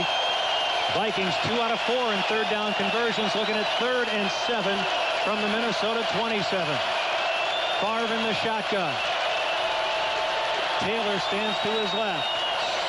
It's a low snap. Favre comes down with it and throws it upfield, incomplete. Randall Gay on the coverage of Percy Harvin. The snap from the center. John Sullivan was low, and Favre had to pick it back up, and that disrupted the rhythm of the play. Good pass rush by Scott Shanley, resulting in the incompletion. So the Saints defense coming to life now on the last 3 possessions by the Vikings. They're covering guys a lot more closer, and again, as you said, Scott Shanley applying the pressure right there. That's all it was. Take Brett Favre out of his rhythm and throw the ball quick. Favre missed his last 3 passes.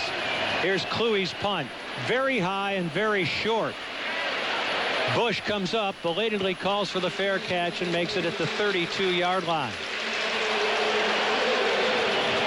That's going to be a punt of 41 yards, and the hang time sufficient enough to make Bush call for the fair catch. He's not been able to return either of Kluwe's efforts, and the Saints will have the football with 3:42 to play before halftime, tied with the Vikings at 14. The Saints have not led.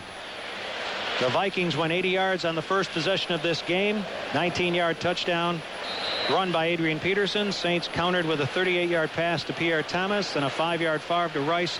Touchdown pass, 14-7 after 1 quarter. The only score of the second quarter, a 9-yard strike breeze to Devery Henderson, accounting for our 14-14 score. From the shotgun, Breeze with a lot of time, guns it over the middle, incomplete. Very nearly intercepted by Ben Lieber. who at one point was Breeze's teammate. They played together in San Diego between 2002 and 2005. Marcus Colston was targeted. Well, we kind of mentioned earlier that Drew is a little off target today. That's not a pass that he typically makes, right over the middle like that into a crowd. He usually avoids those things. 2nd and 10 from the Saint 33. Reggie Bush checks into the backfield and stands to the right of Breeze, who's in the shotgun. 3 receivers to the near side, 1 to the far. Here's Breeze throwing over the middle. Shockey with his first reception of the day is taken down at the 42-yard line by the aforementioned weak side linebacker Ben Lieber, the 8th-year man out of Kansas State. That's a 9-yard gain. Well, you kind of see right there Jeremy Shockey, when he got off the ground, he kind of immediately grabbed his knee. Maybe the only thing he was doing was adjusting his knee pad right there. He just came off the field, but since he hadn't been targeted, I kind of got a feeling that maybe that is going to come to life later in the game, that he's not completely well. Another 3rd and short opportunity for the Saints. 3rd and 1 from their 42. Bush comes in motion. They pitch it to him. He cuts back against the grain, and Bush will not get there. Second effort, but I don't think he got there. He did not. When the official came running in from the far sideline over there where the Vikings are, he's got him about, say, 2 feet short. Well, the Saints have hammered it away on 3rd and short and failed to get it with Lionel Hamilton. This time they run a little dipsy-doodle to Bush, and the Saints offense staying out there right now on 4th and 1 at the 43-yard line of New Orleans. See if Breeze is going to run a play here. Bush is the lone setback. Breeze comes up, tries to draw him off sides. They will not jump. There was a flinch on the defensive line, but they did not jump. And Breeze will call the timeout and head to the sideline.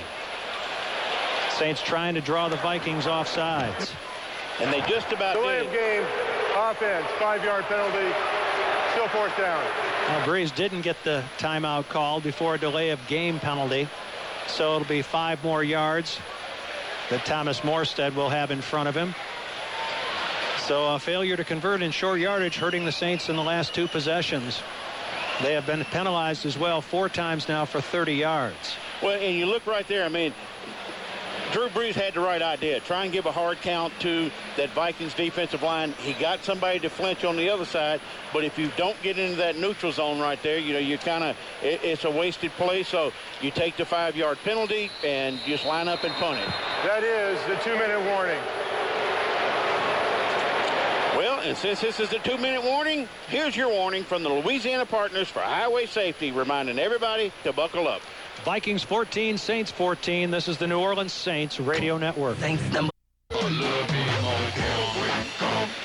Did such a good job offensively on 3rd down last week against the Cardinals. Today they are 0 for 2 on 3rd down conversions when they've looked at 3rd and 1. Run it with Hamilton, run it with Bush, each time unsuccessfully.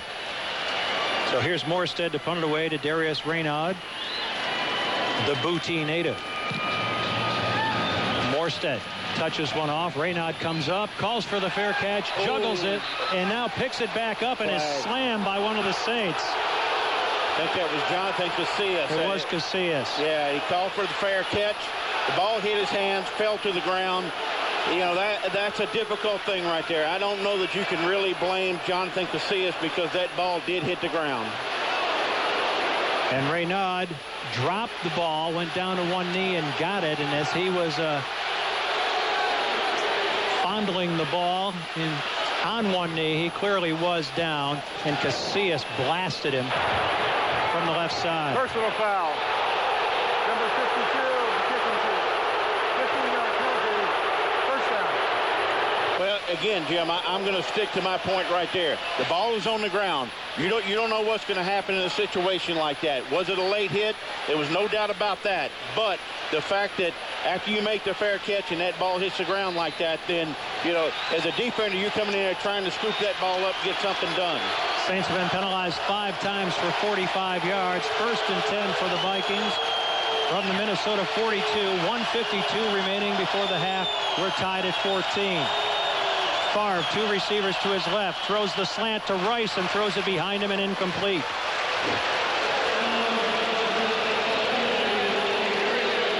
Sidney Rice, the targeted receiver, has been held in check for the most part here in the first half, apart from a 5-yard touchdown strike from Favre late in the first quarter. The last time that the Vikings have been able to get on the board. We have but one score in the second quarter, that a 9-yard touchdown strike. Breeze to Henderson, tying the score at 14. 2nd and 10 from the Minnesota 32-yard line. Handoff near sideline. Peterson is driven out of bounds by Jonathan Vilma, ranging sideline to sideline, puts a shoulder into him and knocks him flying in front of the Saints bench. I'll tell you what, Jonathan Vilma definitely gets the best out of this. I mean, you see it. He knows the play that's being run. He knows it's going to the outside, and he just took off out of there to that middle linebacker position, made a heck of a play out there on the boundary. Just a 1-yard gain brings up 3rd and 9 from the 33-yard line of Minnesota. They are 2 of 5 in 3rd down conversions. Favre in the shotgun. Saints showing blitz. Creeping up is Sharper. Here he comes. Favre delivers the football near sideline, and it is caught beautifully at the 46-yard line by Bernard Berrien, with Jabari Greer draped all over him. Perfectly thrown football, as Favre knew he was going to get hit in the schmush. He did. Delivers the football for a 14-yard completion, and the drive continues for the Vikings. 1:38 to play before halftime. Vikings have 2 timeouts remaining. The Saints 3. Saints brought Sharper. He brought pressure, but Favre threw it beautifully. 1st and 10 for the Vikings at the Minnesota 46. 1:38 to play before halftime. Tied at 14. Favre rolling to his right. Throws it away. Wide of Rice to the near sideline and incomplete. Randall Gay on the coverage. Scott Shanley was coming over as well. Well, Greg Williams starting to dial up some blitzes right now. He's got guys coming from everywhere. Let's pause 10 seconds for station identification on the New Orleans Saints radio network. The news, talk, and sports leader. The Big 870 WWL New Orleans. 105.3 WWL FM Kenner New Orleans and WWL.com. 2nd and 10 for the Vikings at the Minnesota 46. 2 receivers to the left. Berrien to the near side of the field. 1 back behind Favre. That's Peterson. Handoff Peterson. Hit at the line of scrimmage and dropped. Right up there along the line of scrimmage was Roman Harper, the strong safety, and he brings down Peterson after a short gain. Timeout, New Orleans. First team timeout. Saints call timeout, hopeful of getting their hands on the football offensively here in the final 1 minute and 30 seconds before the first half elapses. That's a 1-yard gain. I tell you what, Jim, you got to give some credit to the Saints defense right there. They are minding their responsibilities right here. You figure inside the 2-minute warning, Brett Favre's going to be throwing the ball, but those guys are being very disciplined in their rush to the quarterback and making sure that Adrian Peterson doesn't pop out of there with some kind of big play. Well, Favre has done such a great job this season of taking care of the football, throwing just 7 interceptions. That's number 1 in the NFL. Only in 2 games has he thrown more than 1 interception. In fact, only in 1 game has he thrown more than 1 interception.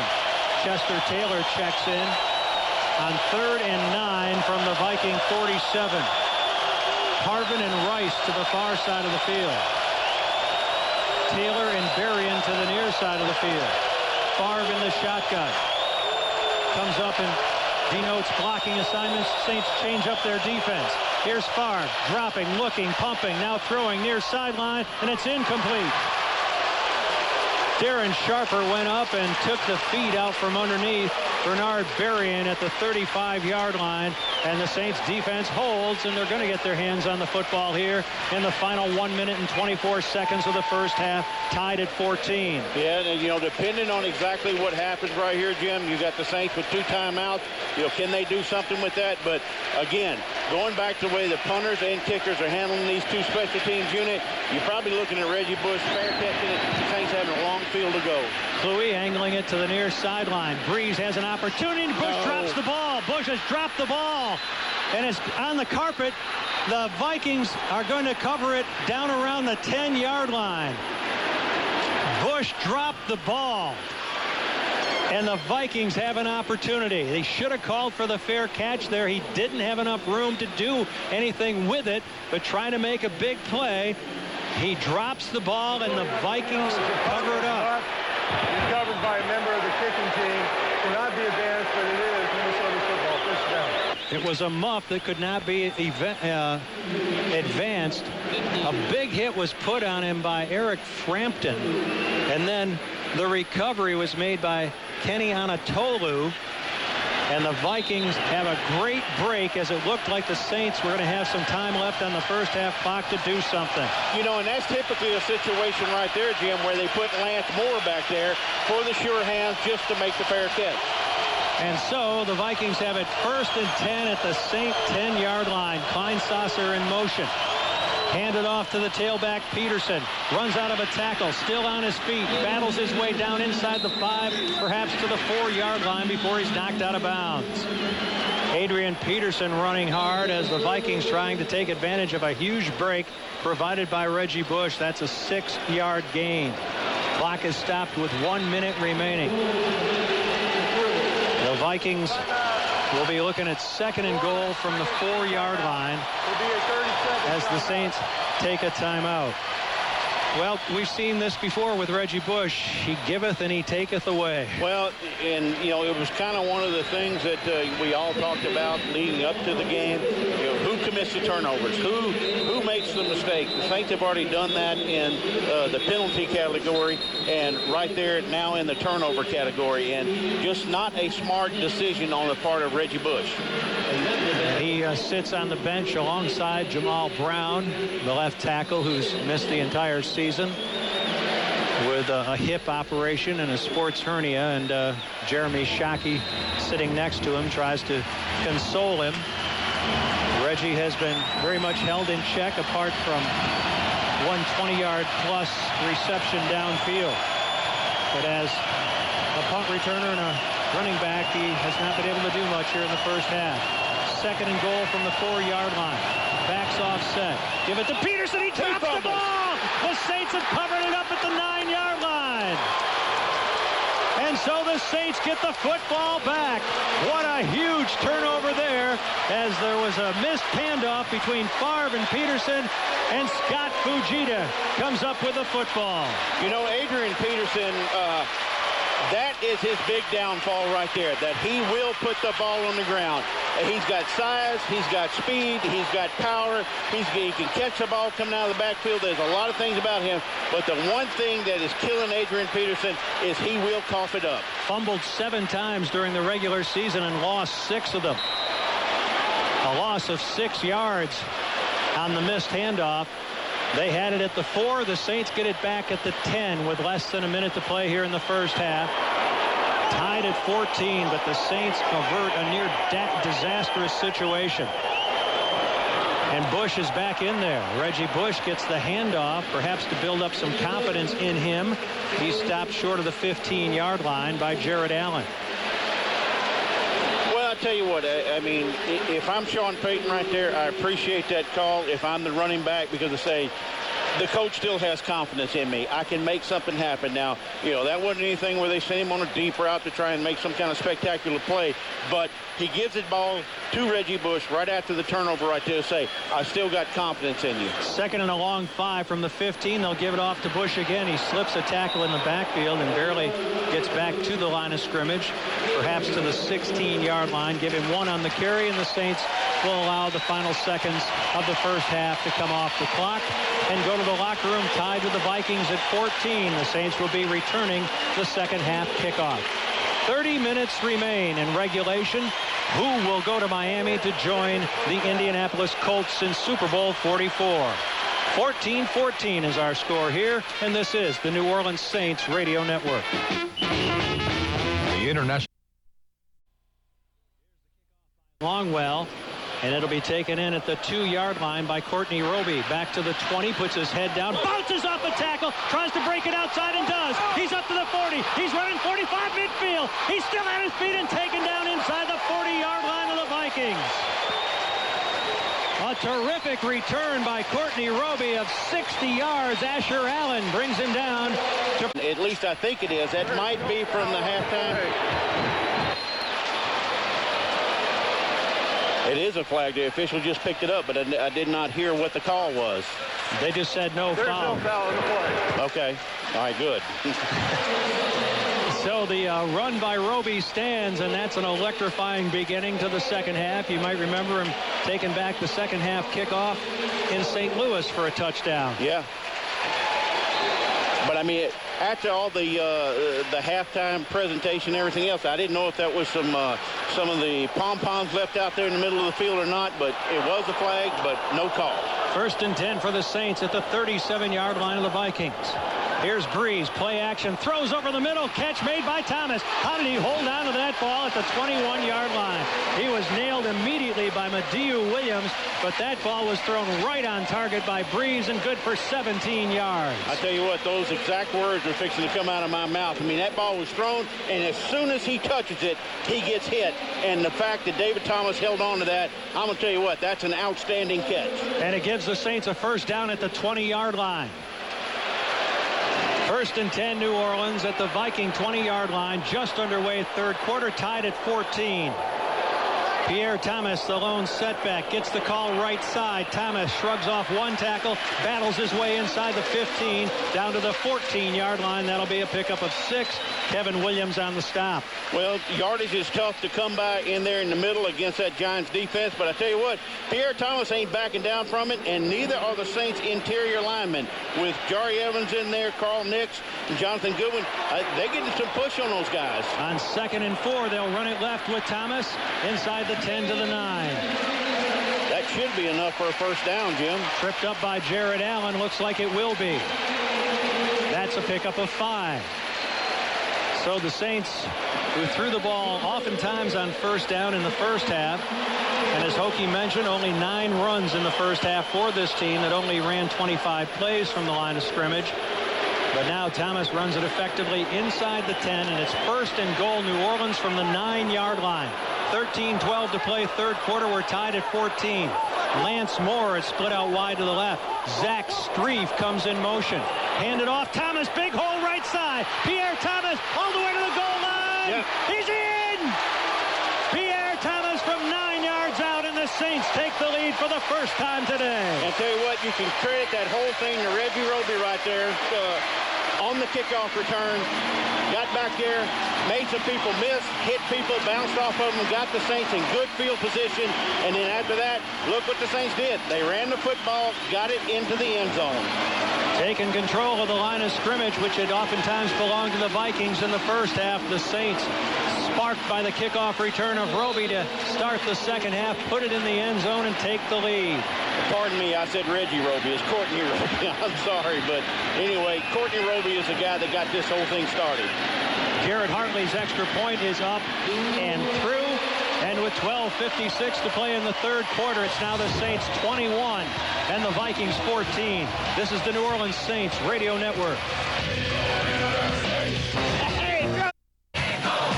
Welcome back to the Superdome. Let's go right down to Kristian Garic for the River Parish Disposal Saints Sideline Report. That play that the Saints just scored on, that's the second time they ran it in this game. It's a new wrinkle where Zach Strief kind of comes in that short motion. And 6'7", 300-plus pounds, that's kind of scary. He's the one that opened up that hole for Pierre Thomas to dart into the end zone.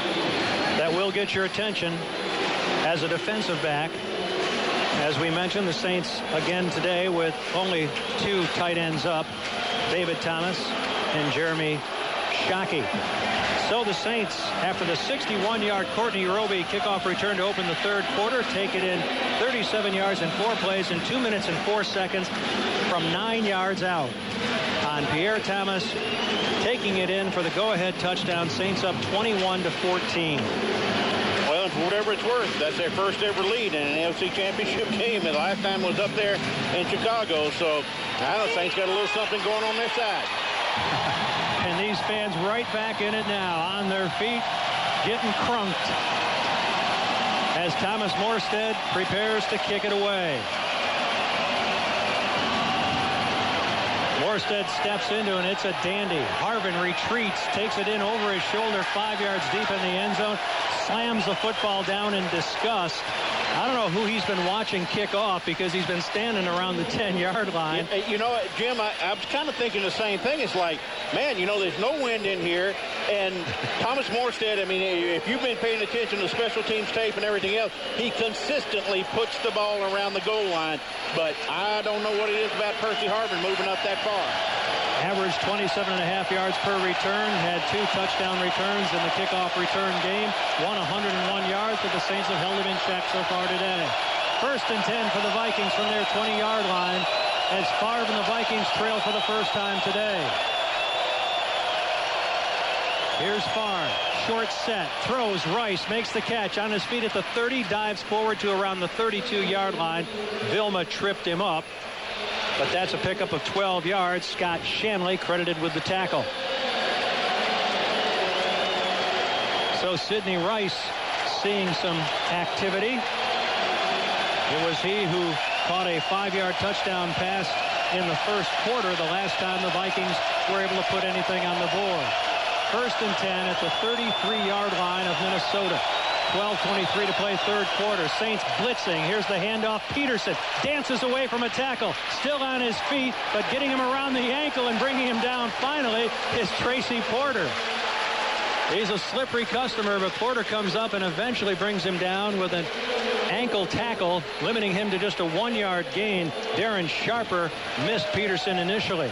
Well, but I mean, you see right there the different skills that Adrian Peterson has. He can get up there, he can cut back, he can move laterally. But I tell you what, Tracy Porter, that was one heck of an open field tackle on a good running back. 2nd and 9 from the Viking 34. Chester Taylor stands behind Favre. Pine Saucer joins him in the backfield. Play action. Favre with time. Guns it down the middle to a wide open Shanko to the 39-yard line. Visanthe Shanko, that big target at tight end, seeing his first opportunity of the second half, good for 26 yards. Shanko was targeted twice in the first half, did not have a reception. Well, there must have been some kind of miscommunication right there by the Saints, because there's no way you really let a tight end like that get that wide open in the middle of the seam. 1st and 10 for the Vikings at the Saints 40-yard line. Berrien split out wide to the left, Rice wide right. Line of scrimmage, the 40-yard line of the Saints. He's Peterson, he drops the ball! The Saints are trying to cover it up at midfield. Favre says the Vikings get it back. No indication from an official yet. Nothing yet. A fight for it at the 50-yard line. I assume that this is the Vikings' ball. We've seen no official indication as yet. And it must still remain in possession of Minnesota. Well, I think it was Scott Shanley that tried to pick that ball up. You know, in a situation like that, you know, I mean, you could turn this game around in a heartbeat by scooping that thing up on the run. Scott Shanley just cannot get the handle on it. Jonathan Vilma knocked it from the grasp of Peterson. That'll be a loss of 5 and bring up 2nd and 20 from midfield. Berrien and Rice wide to the left. Favre in the shotgun. Puts Taylor in motion. Pumps, looks, throws over the middle. Wide open, Shanko again. Down to the 30-yard line. Now that should be a Viking first down. Well, that's twice now that Shanko has been wide open over the middle. That's good for 20 yards. Well, you saw right there at the end of the play, Darren Sharper makes the tackle, and he gets up and kind of throws his hands up in the air like, where's my help? Or maybe he's just complaining to himself that I'm supposed to jump that route earlier. And so the Vikings convert, and it's 1st and 10 for Minnesota at the Saints 30-yard line. 9:56 to play in the third quarter. Saints up 21-14. Chester Taylor in the backfield, now splits out wide to the right. They'll throw a little screen near sideline Harvin. He'll be taken down by Scott Shanley after a gain to the 25-yard line, a pickup of 5.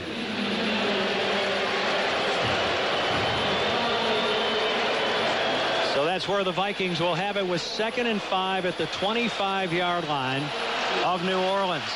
Saints almost got another break when Peterson put it on the carpet for the second time today, but the Vikings were able to recapture the football at midfield, and now they've gotten it all the way down to the Saint 25. Berrien wide to the left. Rice wide right. Taylor is the tailback. Backs in an eye. Rice comes in motion. Handoff Taylor, running it right side, cuts it back against the grain down to the 21-yard line. It'll bring up third down. Bobby McCray on the stop. That'll be a pickup of 4 yards. And it'll bring up third and short. Third and a long one. Vikings are 3 out of 7 in third down conversions. Taylor remains in there at the tailback position as Peterson is set down once more. Favre up under center, backs in an eye. Play action, rolling left is Favre, throwing it downfield for Shanko, and he makes a one-handed reception down around the 2-yard line. A terrific catch by Shanko.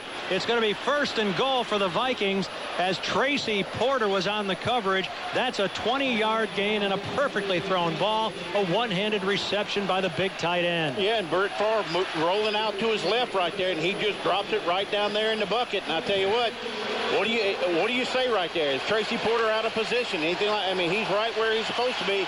Just a hell of a throw, a hell of a catch. Adrian Peterson checks back in. First and goal for the Vikings.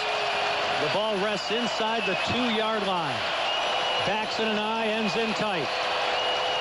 Favre hands off Peterson, dances left side, plunges over, touchdown.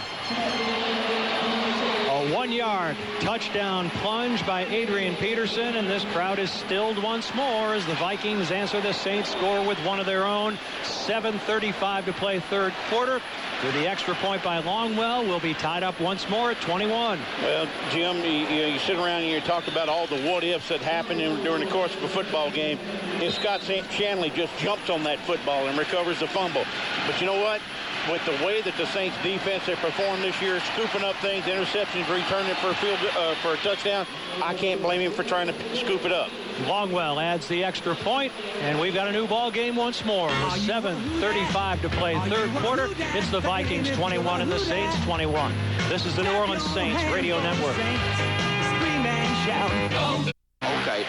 Okay. Well, Jim, let me drop this in. Since there were no challenges in the first half, but if there would have been, you could sign up for First Bank and Trust totally free checking this week at any of our branches and get a Saints debit card and a free Saints tailgating chair. First Bank and Trust, official banking partner of the New Orleans Saints.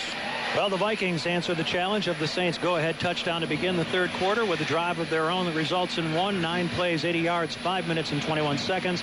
Adrian Peterson from a yard out ties it up at 21. Favre on the drive was 5 of 5 for 85 yards. 3 of those passes went to Visanthe Shanko for 67 yards in the course of that touchdown drive. Here's Longwell's kickoff to the near side of the field. Roby takes it on the fly at the 8. He's up to the 20, dancing around at the 25, looking for running room at the 30. Fans respond as he gets up to around the 33-yard line. With some help, he's pushed beyond the 33, up to the 34, maybe even the 35-yard line before he's eventually brought down by a slew of Viking tacklers, led by Hussein Abdullah. 27 yards on the return by Roby. 7:27 remaining on the third quarter clock. Vikings and Saints tied at 21. This is the New Orleans Saints Radio Network. Tonight's game is brought to you by SouthCoastSolar.com. Dependable, renewable energy. Well, both of these teams had a breather last week, winning by 31 points each. It's been hard to breathe through most of this one in a back-and-forth struggle. It's 1st and 10 Saints at their 35-yard line. We are tied at 21. Play action. Breeze feeling pressure, drops and throws it away, incomplete at the feet of Pierre Thomas. And for the first time today, Drew Brees feels the pass rush of the Minnesota Vikings and Jared Allen. Well, kind of for the first time today, also, the Vikings came up there and they had every gap plugged right there. You had linebackers moving up, some defensive backs and defensive linemen. You could tell they were pinning their ears back and coming after Drew Brees.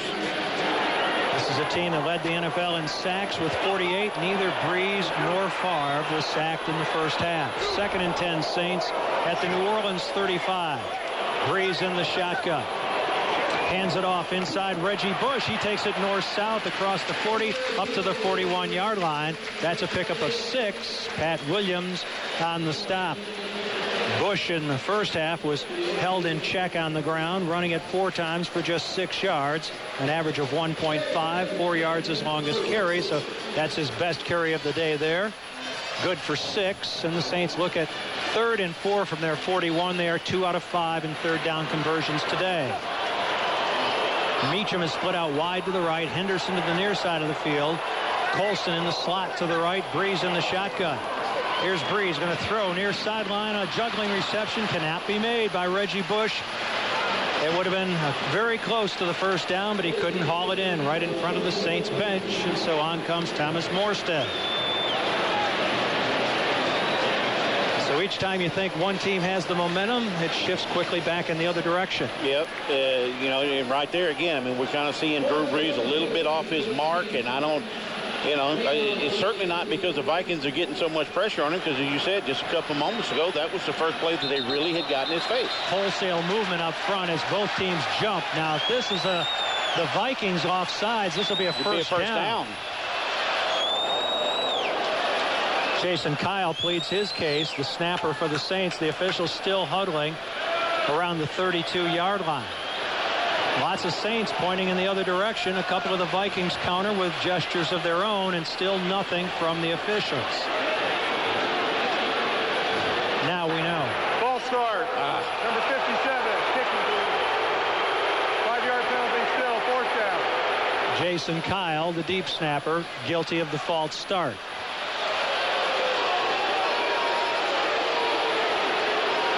Saints obviously and their fans don't agree, but that'll be a 5-yard mark off, and Morstead now stands at the Saint 22.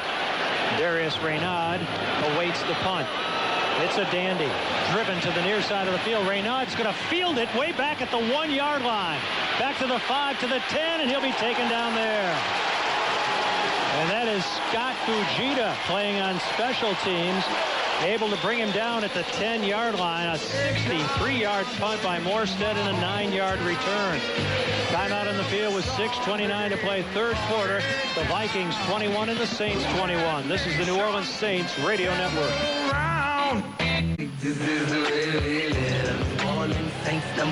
For the 5th time since 2000, the 1 and 2 seeds out of the NFC playing for the NFC Championship. And they have looked the part here today. Neither team has led by more than 7. And we're tied at 21 with 6:29 to play in the third quarter. The Vikings, who have beaten the Saints twice in the playoffs, 44-10 back in 1988 and 34-16 in 2001.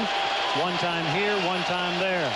Will start from their 10-yard line as Reynaud did the Saints a real favor. Absolutely. Fielding that ball way inside the 10-yard line. But I tell you what, Saints coverage unit got down there, knocked him down inside the 10-yard line. So that's what you want. Peterson is the tailback in the eye. Favre up under center. Hands it off to Peterson. Peterson finds a little running room, and he's beyond the 15 up to around the 16-yard line for a pickup of 6. Will Smith along with Jonathan Vilma on the stop. Well, this Saints defense has got to start dialing something up. I mean, it stiffen up a little bit. And you know what? I mean, they have played pretty good this afternoon, but, you know, you don't want to get the Vikings in a situation where they're free to run the football with Peterson. I know he's coughed it up a couple times today. That guy's just a big play waiting to happen. And they have a huge right tackle in Phil Lodeholt, who goes 6'8" and 342. On second down, backs in an eye. Handed off on the delay to Peterson. Peterson tripped up and drops the ball. It's on the carpet. Pick it up. The Saints are trying to find it and looking for the football, and they were not able to cover it up. For the second time today in recent memory, the ball hits the carpet with Peterson fumbling it, and the Saints trying to make the big play and scoop and score. Don't come up with the football. It was taken from Peterson's grasp by Roman Harper, lying on the carpet. And you got to give it to Peterson's credit, because it was he who scrambled forward and fell on the football for in total an 8-yard gain and a Viking first down. Chester Taylor checks into the backfield on 1st and 10 from the Viking 32. 2 wideouts to the far side of the field. Here's Favre, play action with time, throwing down the middle, and he overthrows Harvin, incomplete at the 40-yard line. Jabari Greer on the coverage. Well, that's 3 times today that Adrian Peterson has put the ball on the ground, and twice the Saints have tried to pick it up. And it just, you know, sometimes it's not the right move to make when you got too many bodies running around. So it brings up 2nd and 10 from the Viking 32-yard line. Fans back into it, haven't been out of it for long today as a A titanic struggle has been waged by these two teams, the first and second seeds in the NFC. Chester Taylor, the running back behind Favre, on 2nd and 10 from the Viking 32. Kleinsasser joins him in an offset backfield. Give it off to Taylor, and Taylor will be dragged down as he crosses the 35 to around the 37-yard line, taken down by the strong safety Roman Harper after a 5-yard gain. Well, as we mentioned in the first half, Adrian Peterson has had fumble problems throughout the season, fumbling 7 times, losing 6 of them. He lost one back in the second quarter. There was a huge giveaway at the 10-yard line of the Saints. 3rd and 4 for the Vikings from the Minnesota 38-yard line. Favre out of the shotgun. Taylor moves up into the slot left. Here come the Saints on the pass rush. Favre throws it upfield, incomplete. Barely gets rid of the ball in time to avoid being sacked, but there's also a flag down. Personal foul. Roughing the passer. Number 69. 15-yard penalty. Automatic first down. That's on Anthony Hargrove, and Favre gets up holding his left arm. That's the 3rd personal foul of this game against the Saints. I'm kind of curious to see the replay right here. I don't know.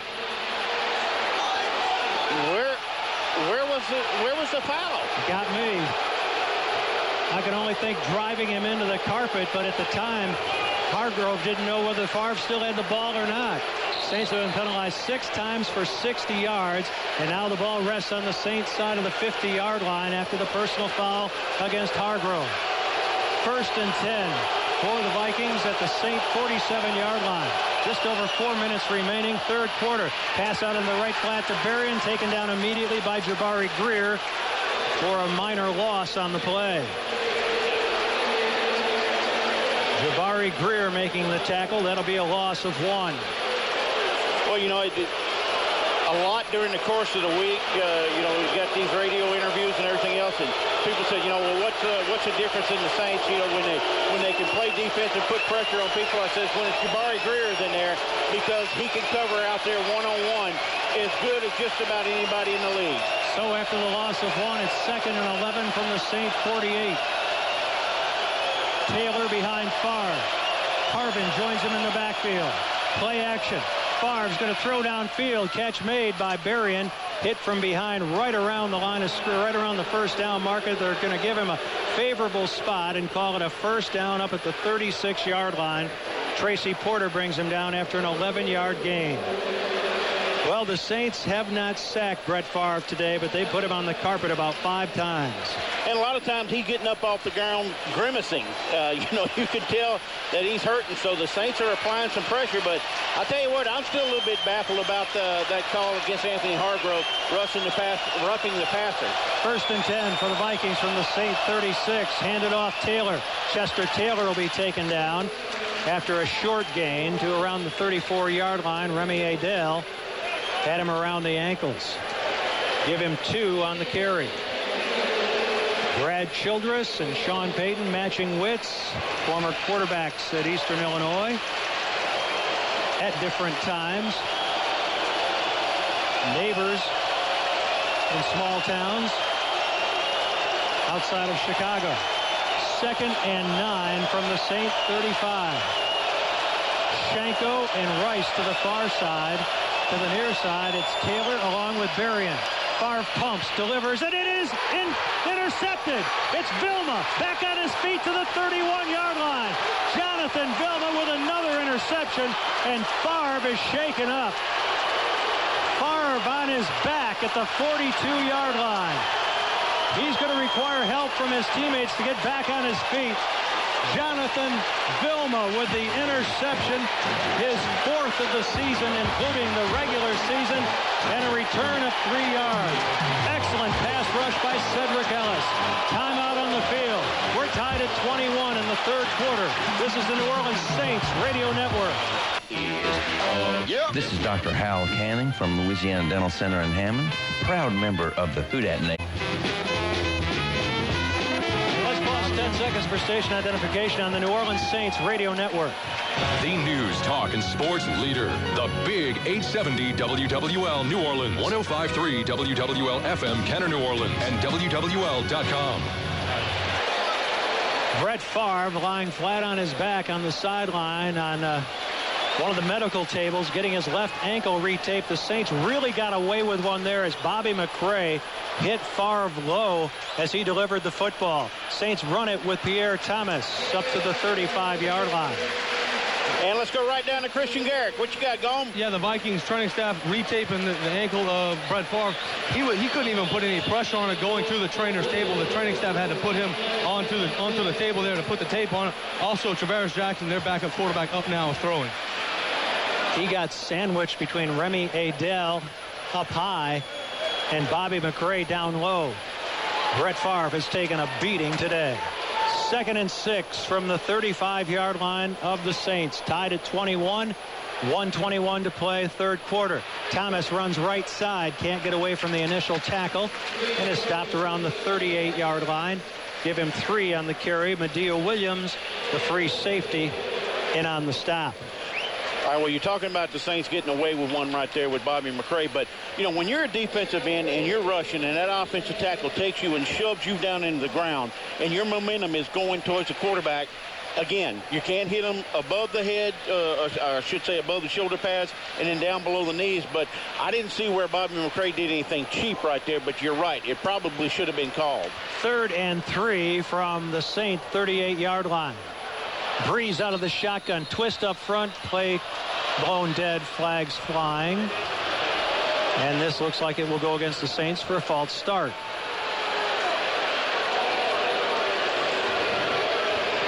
Well, we're not hearing anything from the microphone of Pete Morelli, but it goes against New Orleans, who have now been penalized 7 times for 65 yards. Penalties have hurt the Saints today, quite obviously. And in some crucial situations.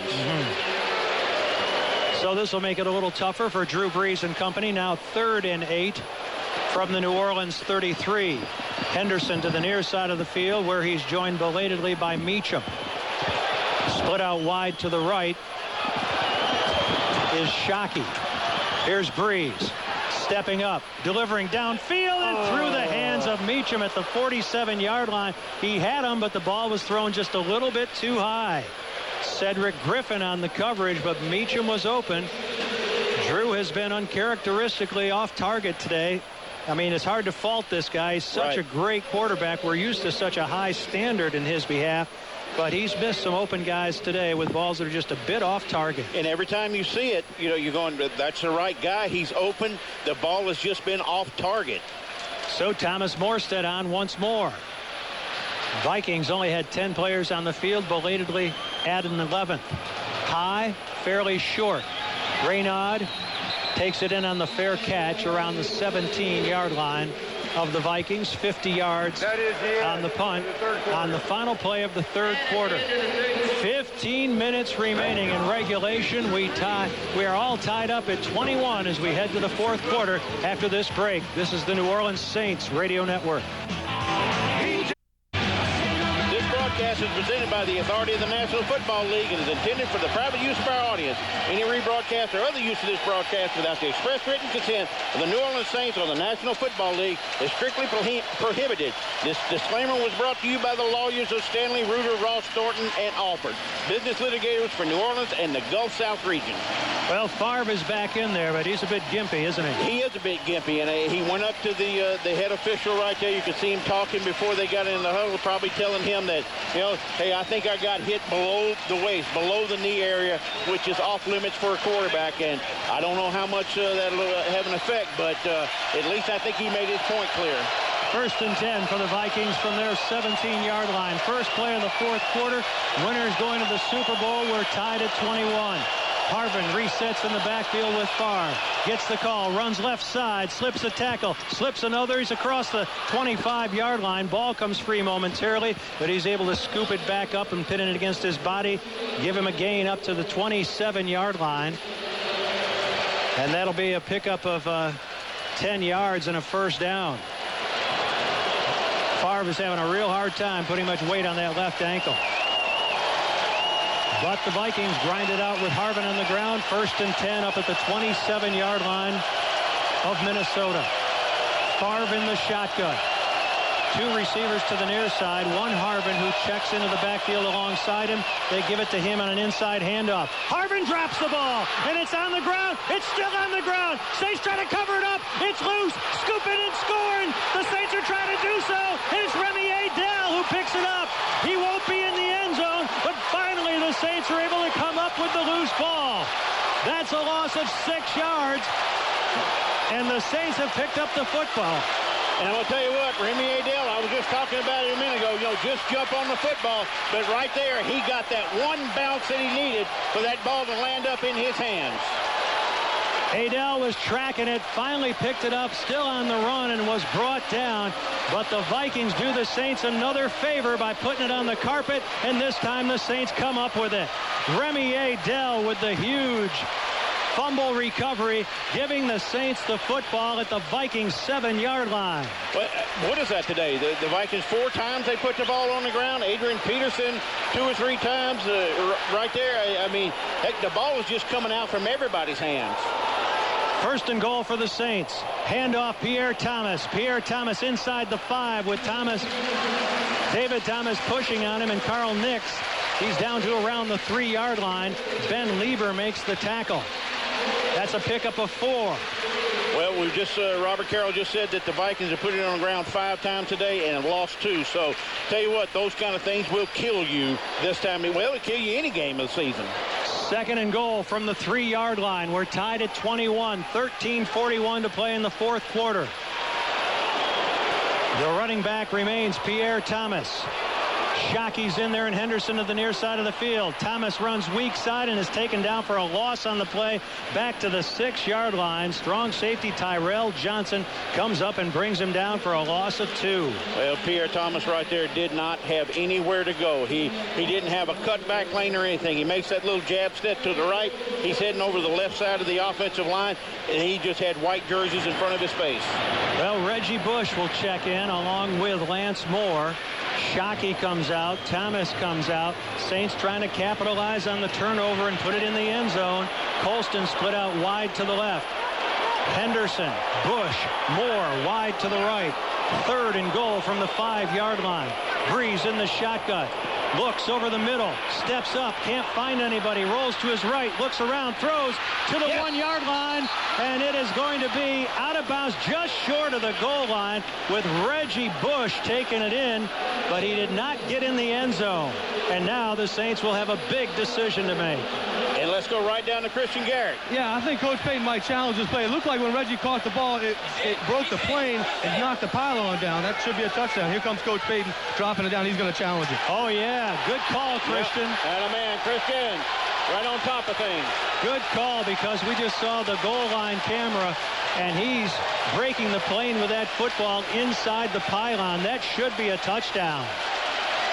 Well, I think when they look at it, it's going to be pretty certain that it is. And with this coach's challenge, you can sign up for First Bank and Trust totally free checking this week at any of our branches and get a Saints debit card and a free Saints tailgating chair. First Bank and Trust, official partner of the New Orleans Saints. Well, the microphone of referee Pete Morelli incapacitated for the moment, but what he was telling this crowd is that the Saints have challenged the ruling on the field. Reggie Bush pushed out of bounds inside the 1-yard line. The Saints challenging, and so we will head to the break as Morelli heads under the hood. Here's Pete Morelli coming back onto the field to tell us what he saw. Saints hopeful it'll be overturned, the ruling on the field that Bush was out of bounds inside the 1, and that this will be a touchdown, putting the Saints back in the lead. After reviewing the play, the receiver broke the plane of the goal line. Yes.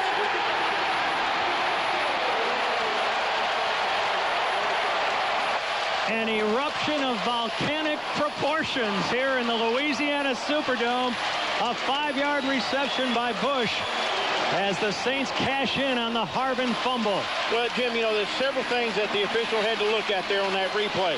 Was Reggie Bush's knee down before the ball broke the plane of the goal? Was his feet inbound? And after we saw a couple of those reviews right here during the break, you could see his feet were inbound, his knees never touched the ground, and the ball did break the plane of the goal. Kristian, you were all over that one on the sideline. You had it right, and the official finally got it right, and the Saints retake the lead. Garrett Hartley's extra point is up and through, and we have 12:39 remaining in regulation. The Saints back on top by 7, 28-21. This is the New Orleans Saints Radio Network. And still number 1, the news, talk, and sports leader, WWL. Well, Percy Harvin fumbles the football away. Remy Adele picks it up, recovers, taken down at the Minnesota 7. 3 plays later, Breeze can't find anybody downfield, dumps it off to Reggie Bush. He's pushed out of bounds inside the 1, according to the official. After looking at the replay, they ruled that he broke the plane of the goal line with the football in his left hand as he was pushed out of bounds to his right. The Saints go on top 28-21 with 12:39 to play. Another strong Morstead kickoff, 8 yards deep in the end zone. It'll take Harvin all the way out of the back of the end zone as he takes it in. And so the Vikings will start from their 20-yard line after the touchback. And, Jim, that throw that Drew Brees just made to Reggie Bush, that was the first third down conversion for the Saints since the second quarter. So they kind of had a dry spell there, but it came at the perfect time. Well, now we'll see if the Saints defense can stiffen once more. It's been a back-and-forth game that neither team has led by more than 7 points in. Favre 22 of 36 on the day for 223 yards and the touchdown back in the first quarter to Sidney Rice. But he has been battered, he has been bruised, he has been on the carpet, and he's playing with a damaged left ankle. On first down with his backs and an eye, play action Favre throws to his right, dumps it off. This is Chester Taylor, and Taylor is taken down after a short gain by Scott Fujita. Bobby McCray there as well. That'll be a 3-yard gain. 2nd and 7 for the Vikings with the football resting at the 23-yard line of Minnesota. Adrian Peterson checks back in. Listen to this crowd. 2nd and 7 from the Viking 23. Backs and an eye, wideouts left and right. Favre gives it off on the delay. This is Peterson. Scrambles out of a tackle, running free right sideline. Pushed out of bounds, short of midfield. Darren Sharper knocks him down.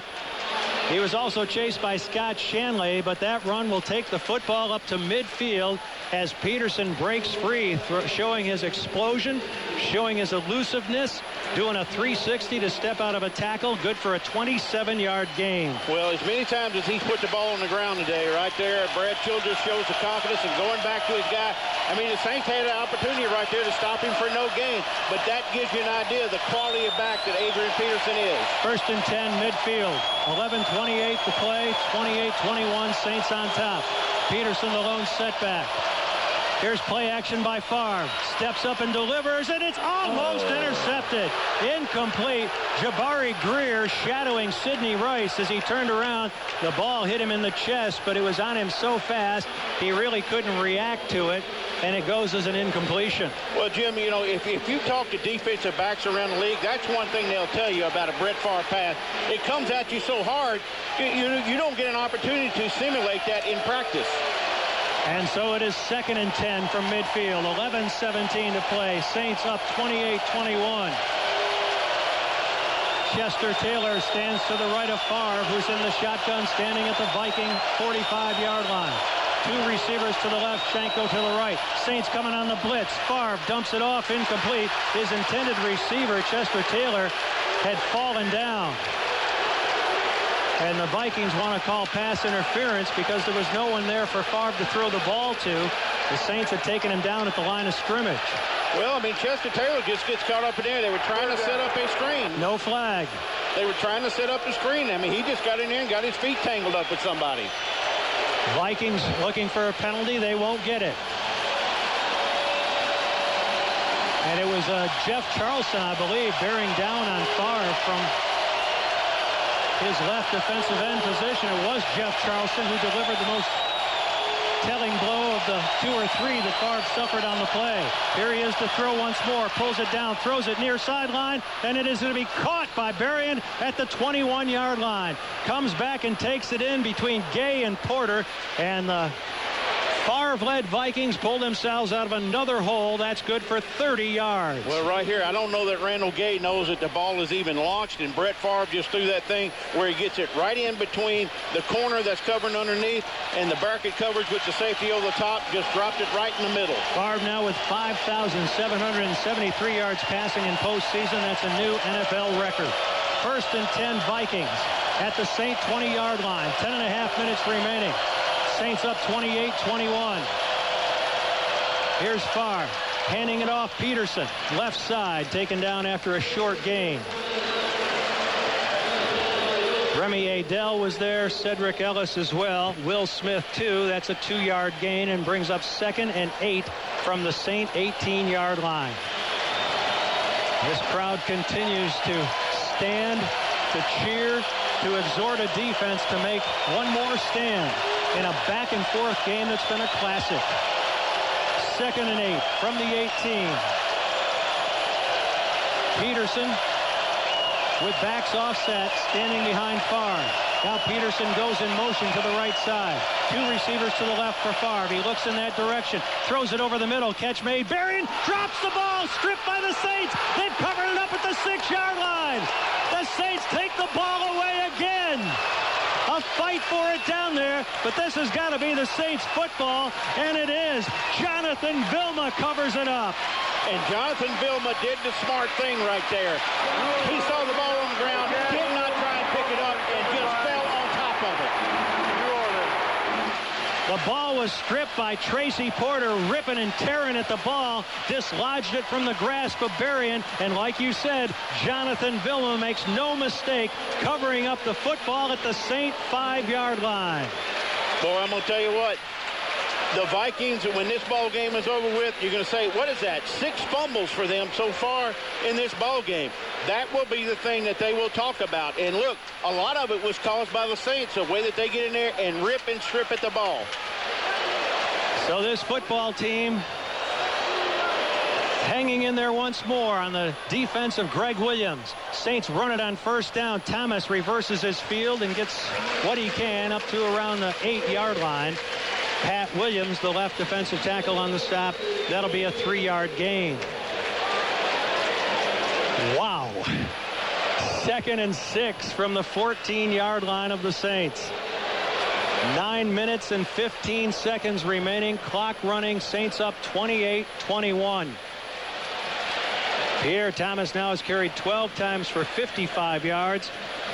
And the touchdown run of 30, well, had a touchdown run of 9 yards back in the 3rd quarter and a touchdown reception earlier. Reggie Bush checks in. Here's Breeze throwing left side. Henderson can't get to the 1st down marker, but he'll be knocked out of bounds after a gain up to the 18-yard line. Taken down by Cedric Griffin, the cornerback on the right side, after a 6-yard pickup. Jim, I'm a little bit curious of where's Mike Bell today? I mean, he wasn't listed as inactive. And look, Pierre Thomas is doing a fine job of running the football. He's sure-handed. He holds on to it. But Mike Bell has not appeared in this game. 3rd and 1 from the 14. Breeze drops the ball, picks it back up, and I think has the 1st down. And now there's going to be a big push and shove down there between the 2 lines as Drew Brees dropped the snap, picked it back up, ran forward, and appeared to pick up the 1st down. I can honestly say that I think that was the first mishandled snap that I've seen all season from the Saints. Let's go right down to Kristian Garic. Yeah, just by the ball spot, it looks like it's going to be about a half-foot short, 4th down. Coach Payton looking for a challenge here again. This will probably be for the spot of the football, because it looked like Breeze had picked it up. Picked up the 1st down after picking up the ball. New Orleans is challenging the ruling on the field that the runner crossed and made a 1st down. Timeout. And so Pete Morelli will head under the hood once more, and we will step aside while he does. 8:10 remaining. Saints 28 and the Vikings 21. This is the New Orleans Saints Radio Network. Here's the Coach's Challenge. Sign up for First Bank and Trust totally free checking this week at any of our branches and get a Saints debit card and a free Saints tailgating chair. First Bank and Trust, official banking partner of the New Orleans Saints. Saints 4 for 9 in challenges this season, regular and post. Had one earlier in the fourth quarter that they were successful on, getting a touchdown from Reggie Bush. Pete Borelli has been under the hood and now comes back on the field to play. I'll be surprised if the Saints get this one. The ruling on the field will stand. Fourth down. It was kind of tough to tell. Drew Brees does a heck of a job right there picking up that ball as it's bouncing around on the ground. Hard to tell exactly where the football was when he went down. Was his knee down? Where was the football at in that situation? I'm going to say in this case the officials made the right call. Don't like it, but I think they made the right call. So Thomas Morstead on to punt away the football one more time. It's a wobbly effort. Raynaud comes up, says to everybody, get away from it, lets it bounce, takes a Saint bounce, and rolls out of bounds on the far sideline at or thereabouts the 43-yard line of Minnesota. A 43-yard effort by Morstead. So the Saints defense will have to bow their necks once more with 7:57 to play in the fourth quarter. Saints leading at 28-21. This is the Saints fans bring the noise once more in support of their defense. Vikings 1st and 10 at the Minnesota 43. 7:57 to play. Saints up by 7. Rice in motion, backs in an eye. Handoff to the tailback. Peterson brings it back to the near side, and we taken down around the 47-yard line by Jabari Greer. That will be a 4-yard gain. Peterson has made some big runs today with that cutback move, but the Saints that time limit him to just a 4-yard gain. 2nd and 6 from the Viking 47. Rice splits out to the far side. Coming to the near, it's Berrien. Peterson behind Favre, who's up under center. Saints have put a beating on Favre today, but he's hung in there. He throws, and it's going to be broken up nicely by Jabari Greer, who comes back and swats it away from the grasp of Rice at the 45-yard line of the Saints. Man, what a difference he makes to this defense, because he's out there on the outside. And again, if he would have played the entire season, Jim, he'd be in the Pro Bowl. I agree. Chester Taylor checks in. He is their 3rd down receiver out of the backfield. It's 3rd and 6 from the Viking 47. They are 4 out of 9 in 3rd down conversions. Just over 7 minutes to play. Favre in the shotgun, 2 receivers to either side. Saints coming on an all-out blitz. Favre throws, and it's caught by Shanko. Gets away from Harper. Stiff arms him a second time and is driven out of bounds on the far sideline. Favre read the blitz, found the hot receiver, and that is big Visanthe Shanko, who's come up with some huge catches after a very quiet first half. He's out of bounds on the far sideline at the Saint 38-yard line. A pickup of 16 and a Viking 1st down. You know, Shanko, he's not that classic tight end like a Tony Gonzalez or Gates out there in San Diego, but the guy catches the football when you throw it to him. 1st and 10 from the Saint 37. Chester Taylor checks in behind Favre. 2 receivers to the near side of the field. One is Harvin, who sets up in the backfield now. Here's Favre, pumping, in trouble. Saints draped all over him as he throws it incomplete. Anthony Hargrove had Favre and dragged him to the ground as Brett got rid of the ball. Incomplete. Stopping the clock with 6:37 to play. Well, as you mentioned a little while ago, they've been right there on him. They've been draped all over him all game long. I'm referring to Brett Favre, but he's just got a way of getting rid of the football before the play is dead. So we'll bring up 2nd and 10 at the Saint 37-yard line. Adrian Peterson checks back in. He is the tailback in the I formation. Berrien to the near side. Rice to the far. Favre up under center. Saints showing blitz off the corners. Hand it off straight ahead. Peterson, huge hole. 25 down to the 20 and inside the 20 to the 19-yard line. Roman Harper drags him down. Peterson slams the football down in disgust. He thought he was going to take it to the house. As it is, it's an 18-yard gain. Vikings back in the red zone with a first down at the Saint 19-yard line. And I tell you what, Jim, really good call right there. Go with the draw. You know the Saints are coming. They got their ears pinned back. They're going after Brett Favre. Hit them with the draw and back them off a little bit. Make the Saints defense think. First and 10 at the 19-yard line of the Saints. Backs in an eye. Wideouts to either side. Saints show blitz. Favre, five-step drop, lofts it downfield for Berrien, and it is incomplete. And there's a flag thrown in the end zone. I think that's Tracy offensive. Porter and Bernard Berrien were battling for the football 5 yards deep in the end zone. It's going to go against New Orleans. Man, I don't know about that, Jim. I thought that was going to be offensive pass interference. Brett Favre just... Pass interference, number 22, defense. The foul occurred in the end zone. By rule, the ball will be placed on the 1 yard line, automatic first down. Well, actually, now that I've seen the replay, Tracy Porter did make contact with Berrien right there at the goal line, and I can understand it now. At first, it looked like he probably got a good shove in from Berrien, but now that I've seen it, good call. So first and goal from the 1 yard line. Saints up 28-21 will have an opportunity to get their hands back on the football no matter what the Vikings do down here. Backs in an eye, handed off. Peterson left side, nothing doing. Saints stack him up and bring him down. Marvin Mitchell in there on the tackle, along with Cedric Ellis. Anthony Hargrove as well. It's actually a loss on the play back to the 2 yard line. Loss of a yard. And it brings up second and goal from the 2. Got to be awful loud down on that end zone, which is the Poydras Street end zone. Rice Shanko to the far side of the formation. Backs offset. Running back is Peterson. Favre hands off. Peterson left side with second effort. He is in for the touchdown. Adrian Peterson able to push across, break the plane, and the Vikings with the extra point will make this a new ball game with just under 5 minutes to play. A 2-yard touchdown run. Well, I'll tell you what. The fans here have not been disappointed, and neither have I. The number 1, number 2 seed, this game has gone back and forth. Teams going up and down the field, mixing up some big plays. A lot of turnovers on the part of the Vikings, but tell you what, this has kind of been one of those epic battles right now. But the Saints are in pretty good situation right now. They got 4 minutes, 58 seconds, and 2 timeouts remaining. Ryan Longwell for the all-important extra point. And he hits it. 4:58 to play. Saints with 2 timeouts remaining. The game has been retied at 28. This is the New Orleans Saints Radio Network. Home of Prep Football Roundup, Friday nights on WWL. Okay. Tonight's game is brought to you by SouthCoastSolar.com. Dependable, renewable energy.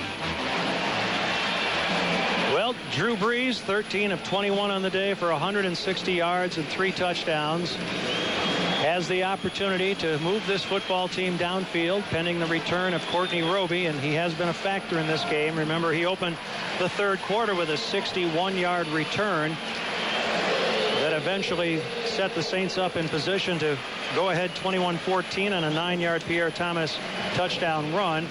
Roby will have the opportunity to return this kickoff by Ryan Longwell, and Saints with 4:58 on the clock, tied at 28 with 2 timeouts at their disposal. Here's Longwell's kickoff. Roby takes it in at his 2. Straight ahead to the 10. He's to the 15. Bumps into a number of players and won't get to the 20. Pierre Thomas trying to throw a block out in front of him unsuccessfully. Zach Strief as well. And so on comes this Saint offense after the 17-yard Roby return. Eric Frampton on the tackle. First and 10 New Orleans. They'll start from their 19-yard line. Well, today's game was delivered by the Satellite Center, the official transmission provider to the Saints Radio Network. Call the Satellite Center at 504-888-DISH to broadcast your sports network. You know, Jim, here in the last few weeks, people have been talking about Adrian Peterson, you know, getting him bottled up and everything else. Hadn't had a 100-yard game in the last 3-4 weeks. 22 carries today, 121 yards, 3 touchdowns. So he's lived up to his billing tonight in the NFC Championship game. And Courtney Roby is going to have to be assisted off the field by Evans and Frelo, favoring his right leg. So 1st and 10 New Orleans from the Saint 19-yard line. Meacham and Colston to the near side of the field. Henderson to the far. Backs offset. Reggie Bush is the running back. Colston comes in motion to the left. Back to the right. Breeze retreats. Pumps. Looks. Can't find his first receiver. Drops the ball. And it's free at the 11-yard line. But it looks like the Saints have recovered. My, oh my, it's Jari Evans falling on the football back at the 11-yard line. Well, that was one of the times right there where the Vikings got that push right up the middle, and you could see Drew, I mean, he's kind of still backpedaling, and he's got pressure coming. Ball just flopped out of his hands. Jari Evans all over it. Let's go right down to Kristian Garic. Checking out Saints training staff, checking out Courtney Roby's right knee. He's kind of gimpy, limping around a little bit. They're checking it out right now. No word on if he'll return. Loss of 8 brings up 2nd and 18 from the Saint 11. Breeze from the shotgun. Sets up the screen, lofts it in the air, and it's going to be taken in eventually by Thomas, but that was a poorly designed play. Just took too much time with the hang time, enabling Ben Lieber to get over there and tackle Thomas shortly after he got the ball in his hands. No gain on the play, and it brings up 3rd and 18 from the 12-yard line. And boy, you don't like the way this has been going. No, and you know, that's a killer right there on the screen pass, because number one, you're already letting defensive pressure come through because you want to set it up out there to your running back. But when Drew had to loft it in that hang time that was on the pass, that allowed the Vikings defense to recover and get over there to where the screen area was. 3rd and 17 officially from the 12-yard line of the Saints. Breeze in the shotgun. Vikings bring 4. Breeze scrambling around, throws it upfield. Catch made up at the 26-yard line by Henderson, but well short of the first down. Well short of the first down after a 15-yard gain, and so on comes Thomas Morstead. It's 3 and out for this Saint offense. This is where it gets crazy right now. Yes, it does, because the momentum has clearly shifted back to the Vikings. With under 3 minutes to play, they have all 3 timeouts remaining. Morstead to punt it away. Where's Oz Hakeem when you need him? Reynaud takes it in at the 16-yard line. Scampers up to the 22 before he's dropped. Usama Young was there quickly along with Evans. Another nice job by Morstead. A 58-yard punt. Usama Young gets credit for the tackle. And now, again, the pressure on the Saints defense as the Saints offense failed to help them out. Somebody needs to come up with a play right here. You know, I mean, when you're sitting in this situation, as you mentioned, Jim, with the Vikings got all 3 of their timeouts left. They got the 2-minute warning. That is a ton of time on the clock for Brett Favre, who is 26 of 44 for 280 yards and 1 touchdown.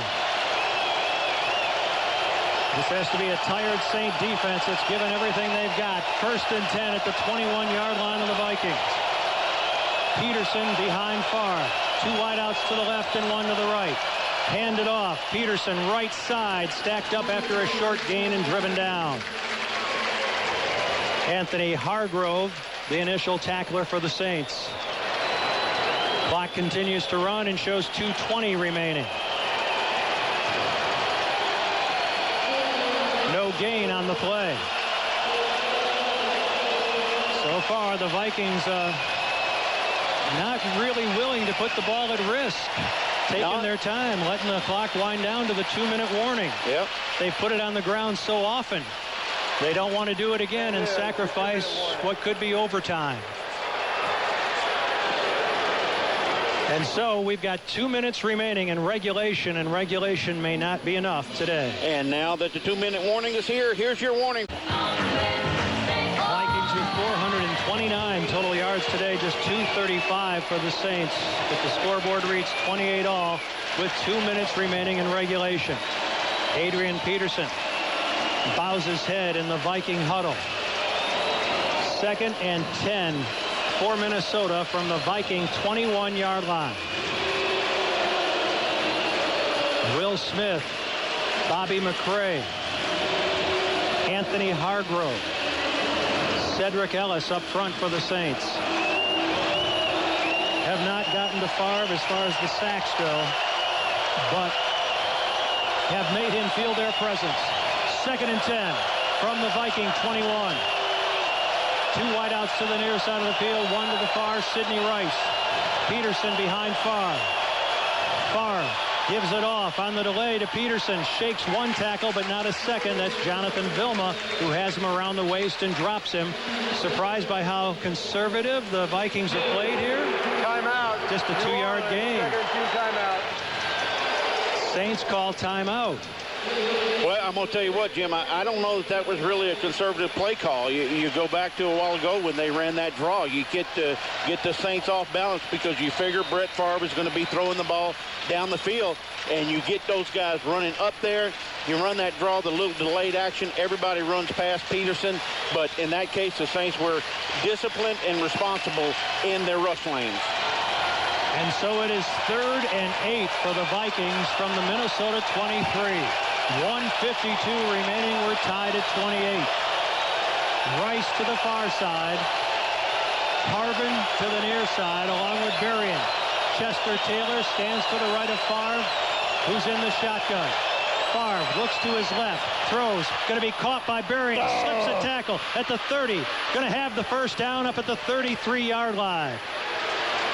Saints almost had him short of the first down, but it was Tracy Porter who missed the tackle, and it's a 10-yard gain, and the Vikings convert. Well, I'll tell you what, Tracy Porter was right there on that, but that's a situation where you've got to be just zoned in. I mean, Tracy Porter is not doing anything wrong. He's not trying to strip the ball or anything like that. He's not trying to make that huge play, turn the ball game around. Just a good job on the part of the receiver of breaking tackles. Berrien has been targeted 9 times for 102 yards today. And the Vikings call a timeout, having picked up the first down. They have 2 timeouts remaining, 1:39 left in regulation. 1st and 10, Minnesota at the Viking 33. Favre in the shotgun. Taylor stands to his left. Favre calls for the football. Throws down the middle, and it is going to be caught by Rice beautifully at the 48-yard line. Dragged down by Randall Gay, but hit in stride was Sidney Rice, and the Vikings got something going on a 20-yard reception. 1:24 to play. Clock running. Vikings have 2 timeouts remaining. 1st and 10 for Minnesota at the Saints 47-yard line. Chester Taylor gets the call. Right side. Chester Taylor with room. Running to the near side of the field. Inside the 35 and down to the 33-yard line. And another timeout is called, this one by the Saints, after the 14-yard gain. 1:06 remaining in regulation. The line of scrimmage is the 33. So we're talking about a 51-yarder if they get no farther, but they have time with which to work for Ryan Longwell. Well, right there again, Vikings come out, run the draw play. Saints are sitting there, got their ears pinned back. They're going to throw, going to have to get up the field, try and get to the quarterback, and you hit that draw up the middle, and it just kind of catches you completely off guard, because once the running back gets into that middle of the defensive line, all your guys are already up the field going after the quarterback. Longwell is 2 of 2 this season from 52 yards. His career long is 55. Chester Taylor in the backfield. 1st and 10 for the Vikings at the Saint 33. 2 receivers to the near side of the field. One of them, Rice, coming in motion.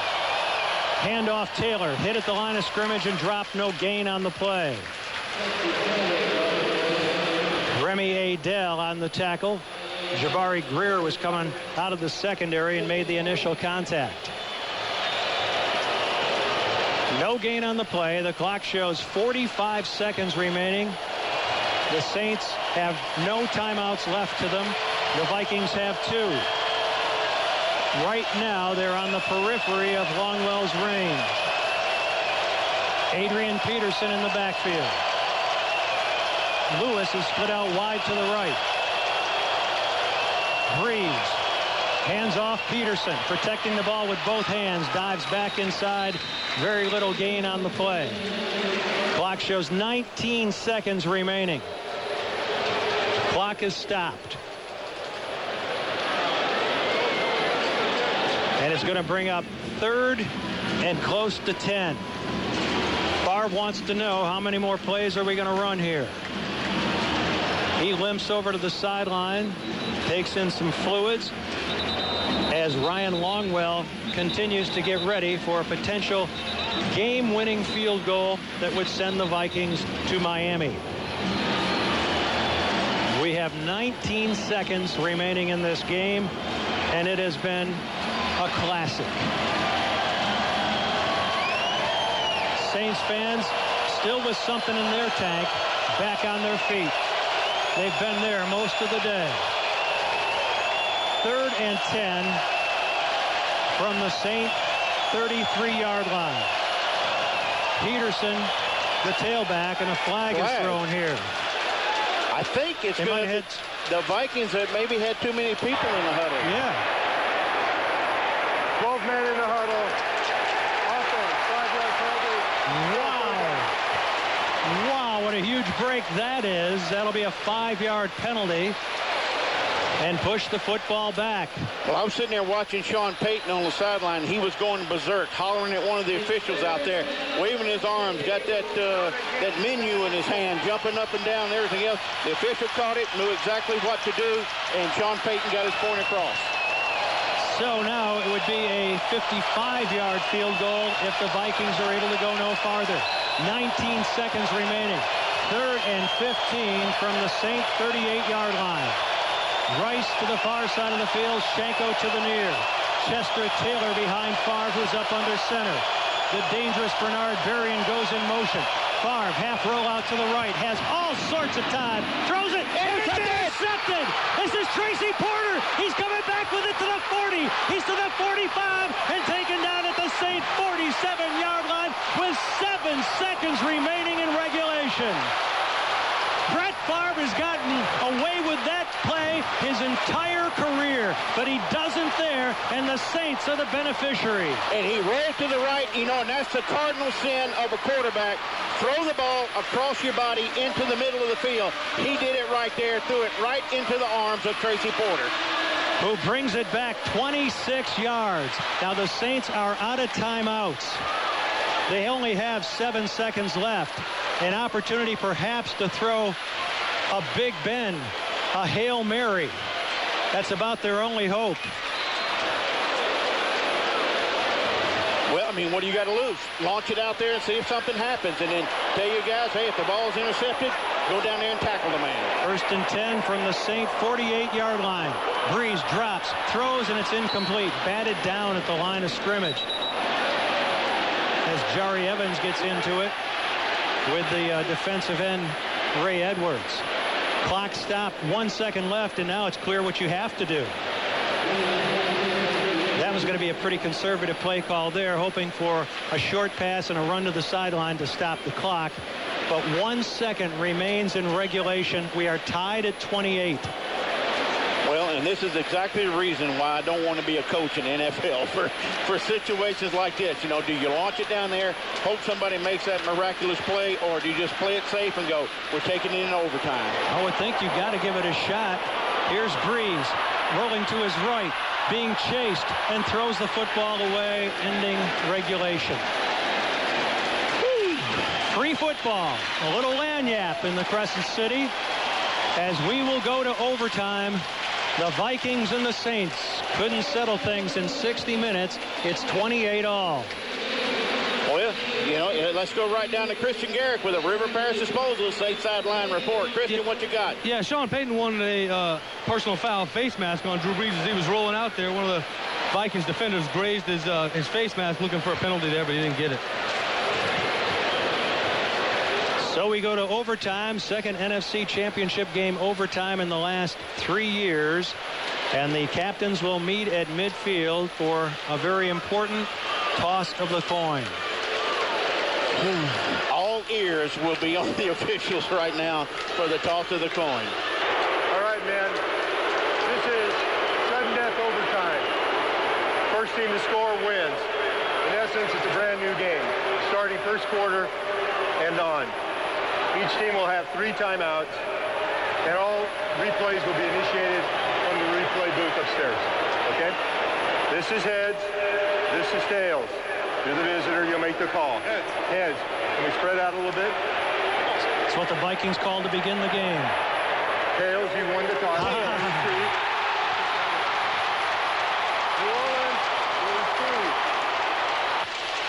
So the Saints will touch the football first as we head to overtime. 28 all after 60 minutes of football. This is the New Orleans Saints Radio Network. And let's pause 10 seconds for station identification on the New Orleans Saints Radio Network. The news, talk, and sports leader. The Big 870 WWL New Orleans, 105.3 WWL FM Kenner New Orleans, and WWL.com. Now remember, Courtney Roby injured his ankle the last time he returned a kick, and so he remains on the sideline. Pierre Thomas, who has handled those duties in the past, will return the opening kickoff of overtime. The Saints have gone to overtime twice during the regular season, beating Washington, as you'll recall, 33-30, and then losing to the Tampa Bay Buccaneers 20-17. And as they play, the Saints are coming. The fans in the Superdome, who really haven't warmed their seats very much, they've stood throughout most of this, cheer along with it. So here's Ryan Longwell to kick the football away, and you can hear the song in the background. The Saints are coming. Let's see if they are. Here's Longwell's kickoff. Pierre Thomas from the goal line, straight ahead, 5-10. He's up to the 15, to the 20, 25-30, up to the 35, and taken down at the 38-yard line. Pierre Thomas with the big run back of 40 yards. There is a Viking shaken up and in real distress back at the 15-yard line. Boy, you know, I was going to say something right there, right before the kickoff. You know Pierre Thomas is not going to be the guy that, breaks the 100-yard kickoff return. But you know you're going to get every ounce out of him anytime he touches the football. Right there, takes it north and south, puts the Saints in great field position right now. But they haven't been able to do much recently offensively. And again, the reason for the delay is the injured Viking. We're not able to get his number as yet. I think we can see it now. No, he's kind of covered up by the Vikings. It's Cedric Griffin, I believe, and he's their starting cornerback. Ooh. On the right corner. Yeah, that would be tough right there. In their last 8 possessions, the Saints have just 1 first down. And Drew Brees has grown cold. 15 of 26 for just 176 yards on the day and the 3 touchdowns. And the Viking still requires attention. You could see as he took his helmet off and slammed it down that he knew he was seriously injured. And now he'll be helped to his feet and will require assistance going to the sideline. And that is Cedric Griffin, the 4th-year corner out of Texas, their starting cornerback on the right side. So the Saints will put it in play from their own 39-yard line. And I'll tell you what, Jim, you got really good field position right here. And really with that delay right there, with Griffin being down on the field, probably gives Sean Payton and Drew Brees a couple minutes, a few extra seconds just to talk about things. Saints haven't really been able to find anything to go to through much of the second half. 1st and 10 from their 39. They'll run it on first down with Thomas. Runs into a pile, takes some with him across the 40 up to around the 42-yard line. Just a pickup of 3 yards. Ray Edwards pinches in from his left defensive end position to make the tackle. And it'll bring up 2nd and 7 from the New Orleans 42. We are in overtime. 30 minutes, 30 seconds, I should say, of overtime has elapsed. The Saints and the Vikings tied at 28. Robert Meacham and Marcus Colston to the left side of the formation. Henderson to the near. Reggie Bush behind Brees. He gets the call. Reggie puts his head down and gets maybe a yard. And that's it. And the fans are restless. The Saints just can't seem to find anything they have any confidence in right now. Ray Edwards again making the stop, and barring a third down conversion, the Saints here are going to squander some excellent field position to begin this overtime. Based on the Pierre Thomas 40-yard return, that's just a 1-yard gain and brings up 3rd and 6. The Saints are just 1 for 5 in their last third down conversions and 3 out of 10 on the day. This is 3rd and 6 from his 43 for Breeze. Play action. Breeze with time. Throws over the middle. Leaping catch. Colston. Flag has been thrown at the 45-yard line. Colston has made the catch, and now they're going to say no, that he did not. The flag is down at the 49-yard line of the Vikings. Well, the thing is it offensive or defensive? Drew Brees is saying now, yeah, Saints ball. The officials are still debating things. Ruling on the field is the pass is incomplete. However, holding number 21 of the defense. There you go. 5-yard penalty, automatic first down. That's Asher Allen, a rookie third-round draft choice out of Georgia. So that will be a 5-yard penalty, holding in the secondary, and an automatic first down. Colston could not hang on to that ball, and it fell incomplete. I thought it was taken from ripped from his grasp on the way down. So 1st and 10 for the Saints at the New Orleans 48-yard line. Reggie Bush, the running back. Play action. Breeze rolls to his right, stops in trouble, dumps it off incomplete for Thomas, and Breeze was smacked down by Ray Edwards, the left defensive end. Really good heads-up play right there on the part of Drew Brees. Rolls out to the right. He's looking downfield. He feels the pressure. He knows he's outside of the tackle box. Just get rid of that thing. Don't take the sack and put yourself in a much longer situation than you are right now. Just 2nd and 10. You can manage that. Clock is stopped with 13:21 remaining in the overtime period, the first overtime period. 2nd and 10 New Orleans from the Saint 48-yard line. 2 receivers to the left, Henderson and Colston. To the near side, it's Meacham. Play action. Breeze throws down the seam. Leaping reception. Colston can't be made. He drops the ball at the 30-yard line. He had it in his hands and couldn't take it in. That's 2 passes that Colston's had in his hands that might have been, maybe should have been receptions, and he couldn't hold on to either one on the way down. Well, I'm going to tell you what. I mean, he's right there in a crowd. He goes down with the football. I don't know. I mean, you know, right here, how does it work in overtime? Do the officials have the opportunity to replay anything that they want to? That will not be looked at. So it'll bring up 3rd and 10 from the Saint 48-yard line. Meacham and Colston to the left. Henderson to the near side. Breeze in the shotgun. Thomas stands to his right. Here come the Vikings on a blitz out of the secondary. Breeze can't find anybody downfield. Throws it upfield, and a juggling reception is made at the 42-yard line by Henderson, but I think he's going to be short. Boy, it sure looks like it from here, Jim. I do think that the officials, or Sean Payton, is going to at least ask for the officials to go out there and measure it. Maybe that'll have some bearing on his decision, what he's supposed to do, but I think he's going to be just a tad short. Gain of 9 yards from our vantage point, and we are right even with the football. Up in the booth, this is going to be short. He's not going to have it. By about a foot, maybe a foot and a half, and it's going to bring up 4th down. What do? You go for it. You got to go for it. You're not going to gain much by punting the football away. No, it's out of Hartley's range. You got a very short field, so here it is. This is what it hinges on right here. A 4th and a foot from the Minnesota 43-yard line. We will review the previous play. There you go. You know, you might get the officials to get over there and go, hey, that ball was another foot closer. Or if they say it was another foot less, then it kind of makes up your mind for you. Do you punt the ball? I think even if it's less than it looks now, or more than it looks now, you still got to go for it. So the officials are going to take another look at it. To me, this looked like a good spot.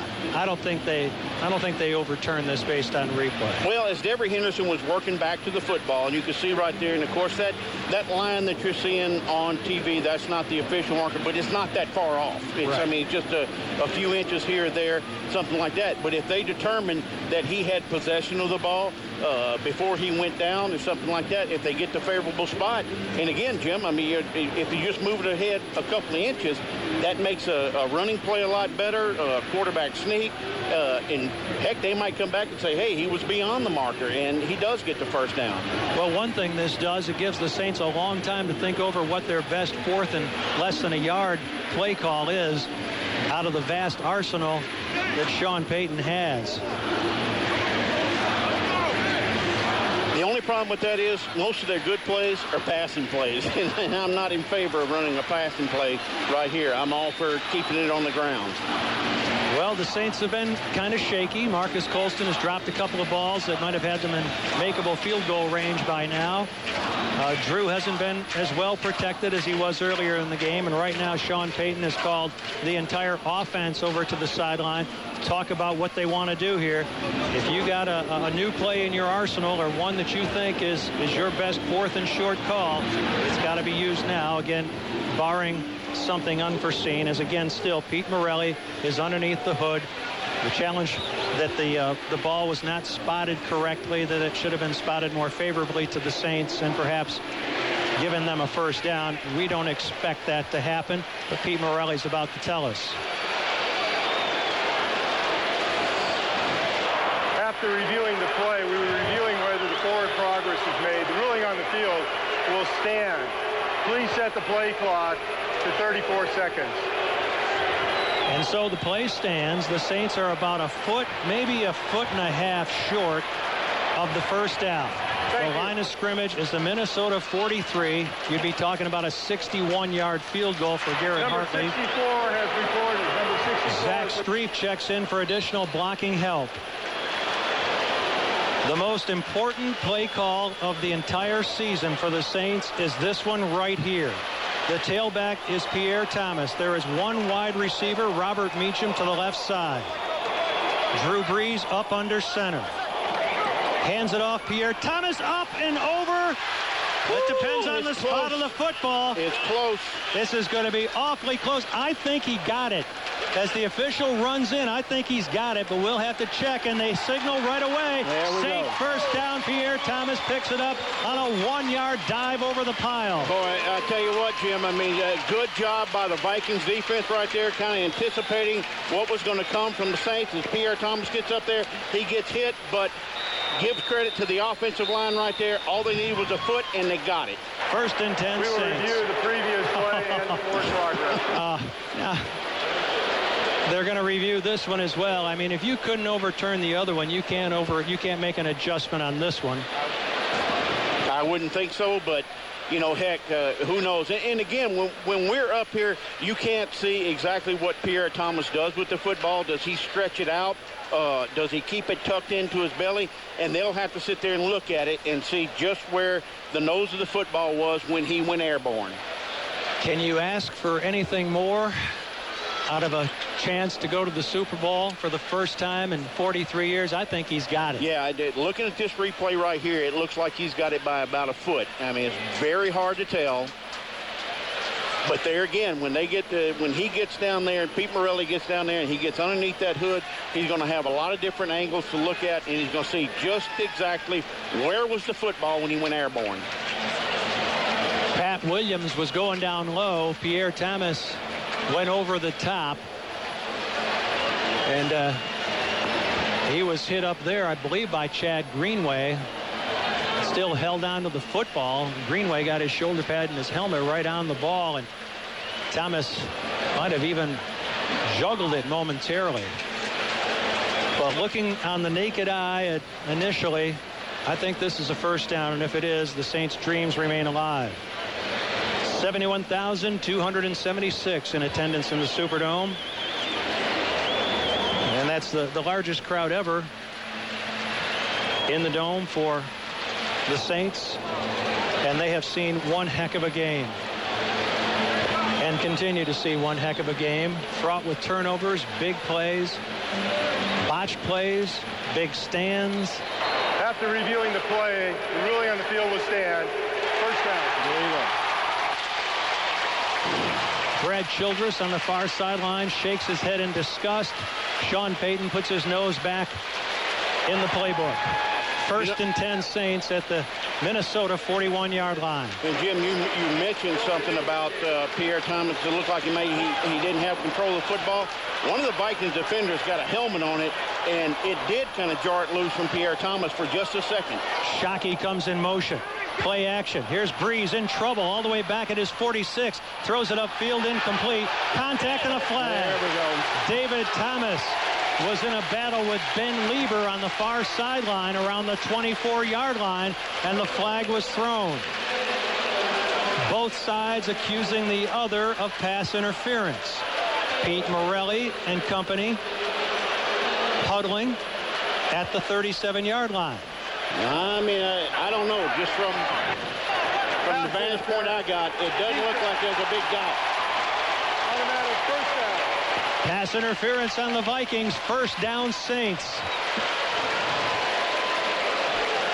We'll see where they spot the football as they bring it into the hash mark. It will be at the 29-yard line of Minnesota. All right, well, let's see who the Saints are going to have in there right now. I see Pierre Thomas coming off the field. Mike Bell has not played in this game. Reggie Bush went out there. You've got to figure right now the Saints are going to run the ball, try and keep it between the hash marks and line up for the field goal. But, you know, Reggie sometimes has a habit of letting go of the ball. First and 10, they pitch it to Bush, and he's hit in the backfield for a loss on the play. From the 29, he is driven backward to the 34. Well, I mean, who am I to question the things that Sean Payton does? But I just, you know, I think right there in that situation, you give it to your horses, the guy that goes north and south. And again, in this situation, it'd be Pierre Thomas. Mike Bell, as I said, we haven't seen him in this ball game at all, but that's just not a very good decision there on first down, I don't think. Ben Lieber on the tackle, line of scrimmage, the 34-yard line of Minnesota. Second and 15. We're tied at 28 in overtime. From the shotgun, Breeze throws over the middle. Sliding grab made. Meacham at the 22-yard line. Saints get it back. And then some. The ball spotted at the 22-yard line. A pickup of 12. Tyrell Johnson, the strong safety, covering up Robert Meacham, who's had a very quiet day. That ball was thrown low. He went down and got it with a juggling reception. 3rd and 3 for the Saints from the 22-yard line of Minnesota. And they might be, well, the Vikings are going to call a timeout. Minnesota, first team timeout. And that could provide the folks upstairs to take another look at this as well. Because that was a juggling reception. Yeah, see, they're going to review it upstairs. That was a pass that Meacham went down for. And I'm not sure he had that. It's hard to tell, Jim. It looks like he's got his right hand underneath the football. Well, let's go down to Kristian Garic for a River Parish Disposal Saints sideline report. Yeah, at game speed at field level, it looked like Meacham, after he juggled it, was able to keep his right hand underneath the ball a little bit. So it looks like it was a catch, at least at real speed and down here at the field level. Well, I have to say, I'm going to agree with Kristian right there. After watching the replay, the ball looks like it's underneath, or Robert Meacham's got his right hand underneath the football. Does he have complete control of the football? I don't know. But it never came loose, and I don't think that should matter. Well, they'll look at it again. He spent a lot of time underneath the hood, has Pete Morelli, the referee. By the way, if you're thinking about what Garrett Hartley has accomplished this season, his longest field goal of the year has been just 43 yards.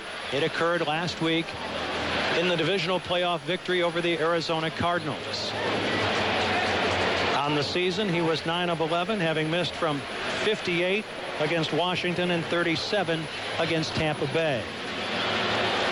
Brad Childress on the sideline was calling timeout shortly after that was ruled a reception, giving the people upstairs even more opportunity to think about looking at it with the challenge. Robert Meacham has had a very quiet day. Had not been thrown to, and you can see the pressure on these guys right now. Drew isn't really throwing it with his usual authority. Guys aren't catching it cleanly. I mean, this is the biggest game of their lives, and you're certainly not blaming them for that, but you can just tell the magnitude of the situation, right, and how heavy that burden is on the Saints right now. And Jim, it's on both sides of the ball. I mean, Brett Favre has been a little bit uncharacteristic, and here comes Pete Morelli to give us the answer. But boy, he's taking his time, isn't he? After reviewing the play, the ruling on the field will stand. It is catch. Yes. All right. Good. Huge ruling on the field stands. Reception, 22-yard line of the Vikings. 3rd and 3.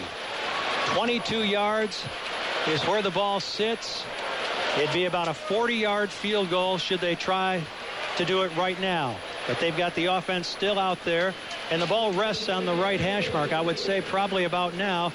They've probably conferred with Garrett Hartley and asked, which hash mark do you prefer? Where do you want this thing? And you might see the Saints just move it a little bit to the left, or at least run it in that direction on 3rd and 3 and try to keep it between the hash marks for Hartley. 3rd and 3 from the Viking 22. Pierre Thomas is the tailback. Play action to him. Breeze with time, dumps it off, incomplete. David Thomas, they'd set up the little dump off to him, and he was ridden down by the strong safety Tyrell Johnson. And so it comes down to this. Garrett Hartley, who began this year on suspension for 4 games because of a violation of the drug policy, comes in with a chance to be the biggest hero in recent Saints memory. Kyle will snap it. Brunell will hold it. They'll put it down at the 30-yard line. This will be a 40-yard field goal attempt, right hash mark. Garrett Hartley with Miami resting on his right foot, and the Vikings are going to try to ice him. Hartley walks to the near sideline, and he's going to have a conversation with his head coach. And Sean Payton trying to calm him down, tell him that we believed in you all along. Yep. And somewhere on the sideline, John Carney has bitten his fingernails down through the cuticles. He's down to the second knuckle on every hand about right now, because he is the Saints kicking consultant, and he has been the mentor for Garrett Hartley, who is about to attempt to kick the Saints into the first Super Bowl in their 43-year history. And I mean, how ironic was it that this morning in the paper that Garrett Hartley was talking about that, the pressure that's on kickers, the number of field goals that have been missed in the postseason. There have been a lot of them. Saints fans don't want to see another. Snap, placement, kick by Hartley, and it is good! It's good! It's good! Pigs have flown. Hell is frozen over. The Saints are on their way to the Super Bowl. I'll tell you what, Garrett Hartley, I mean, you could kind of tell by his body language out there on the field that he felt like, I think I've got this thing done. Now you're going to Miami. Is there a city anywhere in America that deserves this more than the New Orleans Saints? Let's go right down to Kristian Garic. Hey, I'm here with a Saints fan. The Saints are going to the Super Bowl. You've been a fan for a long time. What are you feeling right now? Joy and excitement! John Gilligan ran the opening kickoff back for a touchdown. Confetti fills the air. Saints fans on their feet. Everybody in black and gold having the time of their lives in the city that will not sleep tonight. All one, Saints fans, worldwide, all one. And Jim, I don't think you could have written a better script. I mean, the Vikings were the number 2 seed. They came in here playing some good football. It was a heck of a battle between these two teams. And, hey, it came down to who makes the special teams play. Wow. Mark Brunell embracing Garrett Hartley, and Hartley knew as soon as it left his right instep that it was perfect, and it split the uprights. Angels on the uprights for the New Orleans Saints today. They're headed to Miami. You know, and it wasn't hard to figure out the thing was going to be made, because you watched all those people down there in the south end zone, and they erupted when the ball left his foot because they could see it was dead on line. Of all the kickers, most recently Nate Kading last week, who have been goats in the postseason, Garrett Hartley, who was a goat after the Tampa game, is the guy who comes in and settles it. And the Saints are the NFC champions, and they are going to the Super Bowl to meet the Indianapolis Colts. The dream season continues. I mean, how much better can it get than that? You're playing Peyton Manning in the Super Bowl in Miami. We're not going to have to, bring snow shovels and all that kind of stuff down there. Ah, gosh dang, Jim. I mean, I am speechless right now. Let's go right down to Kristian Garic. What you got for us, Kristian? Anthony Hargrove hugging his D-line coach, Bill Johnson, crying right now. I'm sure many Saints fans are just hugging and crying. He's now hugging Mickey Williams, the general manager. Sheer excitement down here. Drew Brees has just hugged Sean Payton and left his eye black on Sean's cheek. Sean needs a little mascara on tonight. Greg Williams and Sean Payton embracing. 70,000 fans on their feet. Nobody's going to bed tonight. Sleep is so overrated. And how about this? Terry Bradshaw is going to be the guy that presents the trophy to the Saints team. Native son, grew up in Ruston, played at Louisiana Tech. He's been in the Super Bowl. He's in the Hall of Fame. He's the guy that will be presenting that trophy. And again, this morning in the paper, he was talking about, hey, that would be the most special feeling in the world for me. So he's getting his opportunity tonight. Laissez les bon temps rouler, Saints fans. You're going to Miami. In overtime, the Saints have won it 31-28, and the celebration continues. That's the end of the game with that score, and we will be back in 60 seconds on the New Orleans Saints Radio Network. There's been a lot of talk about the perfect season, and this is the perfect season to buy a new vehicle during the Bill Hood end of the year clearance sale going on now at Bill Hood Ford, Lincoln, Mercury, and Hammond. Bill Hood, Nissan, Mazda, and Hyundai on the import corner in Hammond. Hood, Northlake.